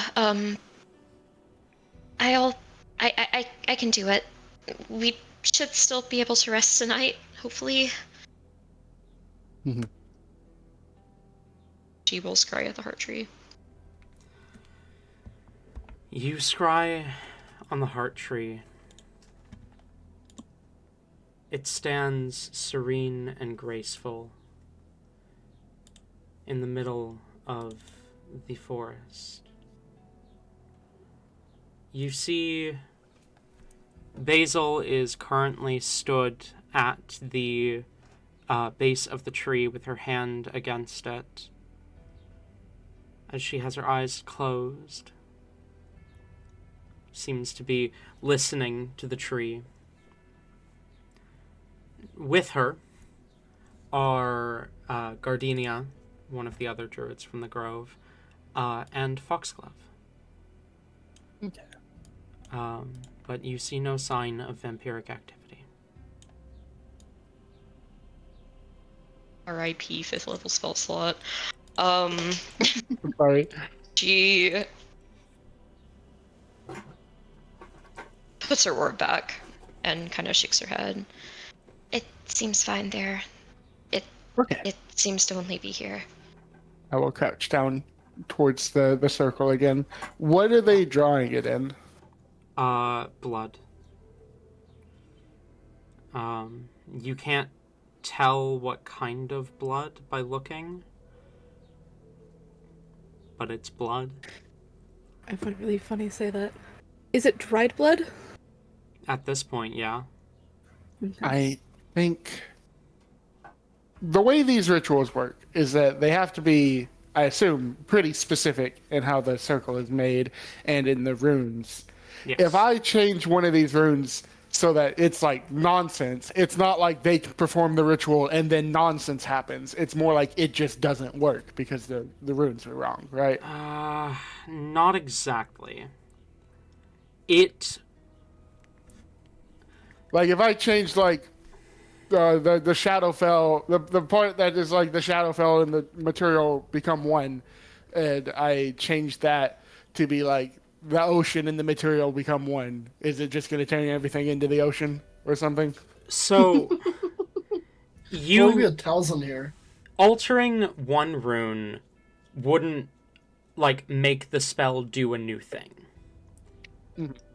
And it would stop the spell from doing the thing it was supposed to do, but it would still, the spell would still gather the arcane power to cast it. It would still collect that energy. It would still taint this place. And that magic would do something. It wouldn't be good, but it wouldn't help them either. Because I could change a whole lot of it to make sure nothing happens, but I'm thinking I'll just change as little as possible so that they might not notice the change. Need Talzin up in this bitch. Talzin would be better for this. Helly is probably the third best for this. The other might be Rain. But Rain is not here. Message him real quick. We'll get him teleported over. We are near the end of session. If you want, we can start next week with this. Rain, does Rain know Infernal? I believe he does. Probably. He does. Yeah. Everyone knows Infernal but Hellebore. Wait, Rain's yeah. Rain's languages are ancient old guy speech, common, elvish, goblin, infernal, sylvan, Zemnian. Talzin doesn't, but he understands magic enough to be able to like kerfuckle his way through something like this. Not that he's gonna. Yeah, I feel like this process would be Helly she would definitely have a more deep understanding of Infernal and understand more of the context. Helly pointing out what rune needs to be changed, and Rain actually knowing the process to changing that rune, especially with this artistry and making it seem like, you know, it blends in. But it's also that, like, especially wizards will learn bits of celestial and infernal and abyssal In the same way that doctors will just kind of tangentially learn bits of Latin because Latin has been used in a lot of the terminology for like medical stuff, but like you couldn't have a doctor speak a sentence in Latin. They just would be able to be like, oh yeah, sanguine means blood, blah blah blah. Wizards are much the same in that like they gain an understanding of bits of celestial and infernal regardless of whether they actually know those languages. Just many wizards then go on to study at least one of them. So is Helly's plan currently to like fuck this up and then leave or stay?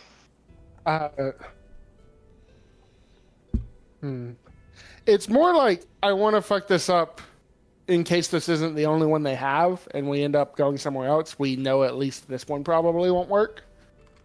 But if it, so far as we know, this is the only one they have, which means we don't want them to know that we have found this.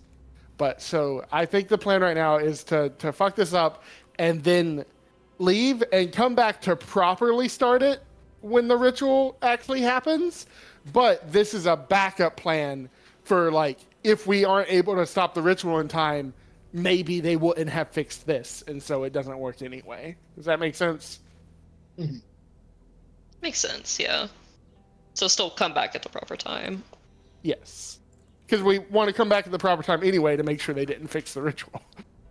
Mm-hmm. Is there any signs of, like, bats or other people that are, like, watching? Roll perception.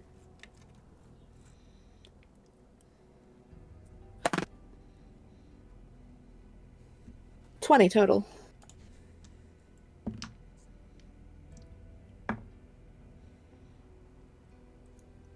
Not that you can see.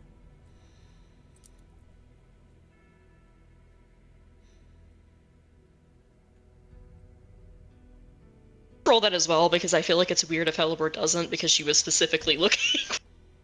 I was gonna say, Yeah, sure, go I was gonna chime in and be like, oh yeah, same. But if 20 doesn't go, that's the highest Vemver can get, so I'm just not gonna bother. Okay. Helibor, go ahead.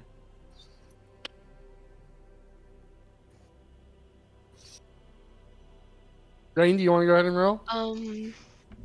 I guess Rain doesn't want to roll. That's crazy. That's not. Them. Wild shit. Um...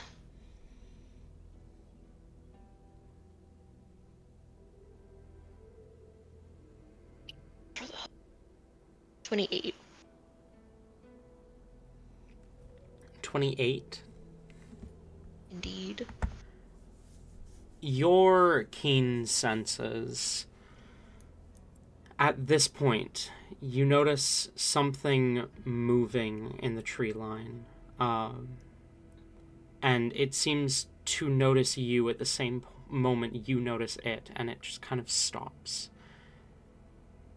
You can't make out specifics, but there's a vaguely humanoid shape up in kind of this direction. Kind of this direction. What would this direction be? There we go. I didn't see it. Oh, Do it again. I see it. I see it. This way. Whoa! That direction. Okay. She immediately locks eyes with it and does not look away, and will just say as calmly as she can to the others, "They're here. Whatever needs to be done quickly." Telepathically to Helly. How many? let me just telepathically to Helly. Pull the trigger. How many? I only see one for now. Go for it. I'm gonna try and grapple just the person there Uh, with the big hand grapple. She like whips around, just like throws it out. what is the range on your 120 feet. Oh god, okay. You throw it out. How have we ruled this? Because I remember that was... I don't remember if that was a thing it was supposed to be able to do. No, what we did before was she grappled onto a wall and grabbed a guy while zooming to the wall. Right. Oh no, we did do it no, we didn't kind of grapple onto him. We had to grapple on like the floor below him, I think. I'd argue like I feel like the this would dex be attack. a dex-based attack. You would have proficiency, but I'm also going to give you disadvantage because he is heavily obscured. That's fair.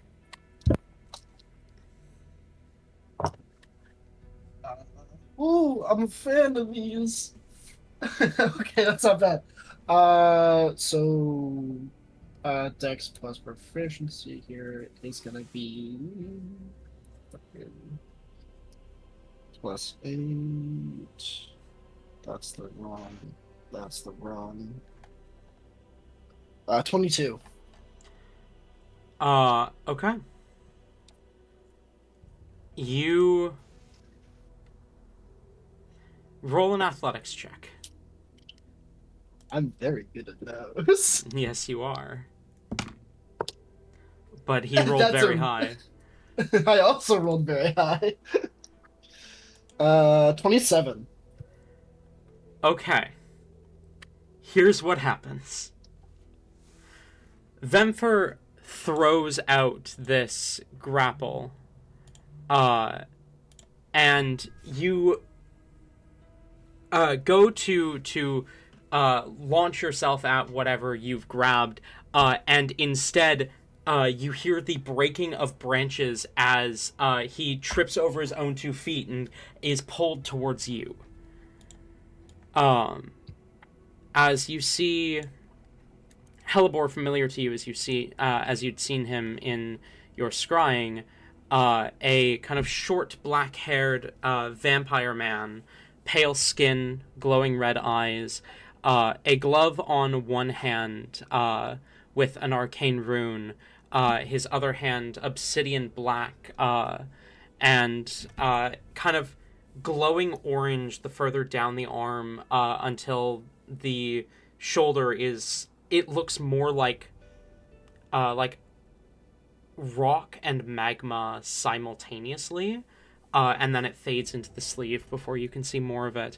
He's dressed in a black suit with a white undershirt. As Vemfer, you have Harmosa grappled So by the chest. just for fun extra flavor, as like it reconnects with her arm, she uses the momentum to spin herself around and just slam him against the floor. Absolutely. As he slams down onto the ground, hang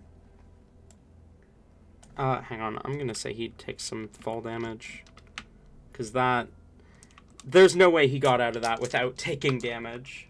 No.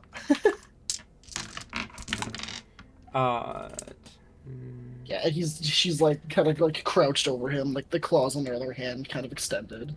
As you slam him into the ground, you hear a kind of pained grunt, and then wait. I feel like both me and Vinfer are probably going immediately for the son of a bitch. Oh yeah, I mean. Or is not hesitating. Okay. I'm gonna. Can I also say she pulled her axe out in the same motion as like the grapple was coming back in? Yeah, absolutely. Epic. As There was no hesitation then, just immediately punching him in the chest with the axe. as both of you brandish your weapons to strike at this vampire, that's where we're going to end tonight's session. Whoa! As he Get over here! as he is panicked on the ground, seemingly trying to communicate something, we call our session there. As much as I would love to be like, oh yeah, let's hear him out. For all we know, he's going to be like, wait, and then cast sending. Mm-hmm. And I certainly look forward to our next session. Thank you all for being here, be you viewers or players. and I will see you all next time. Goodbye for now.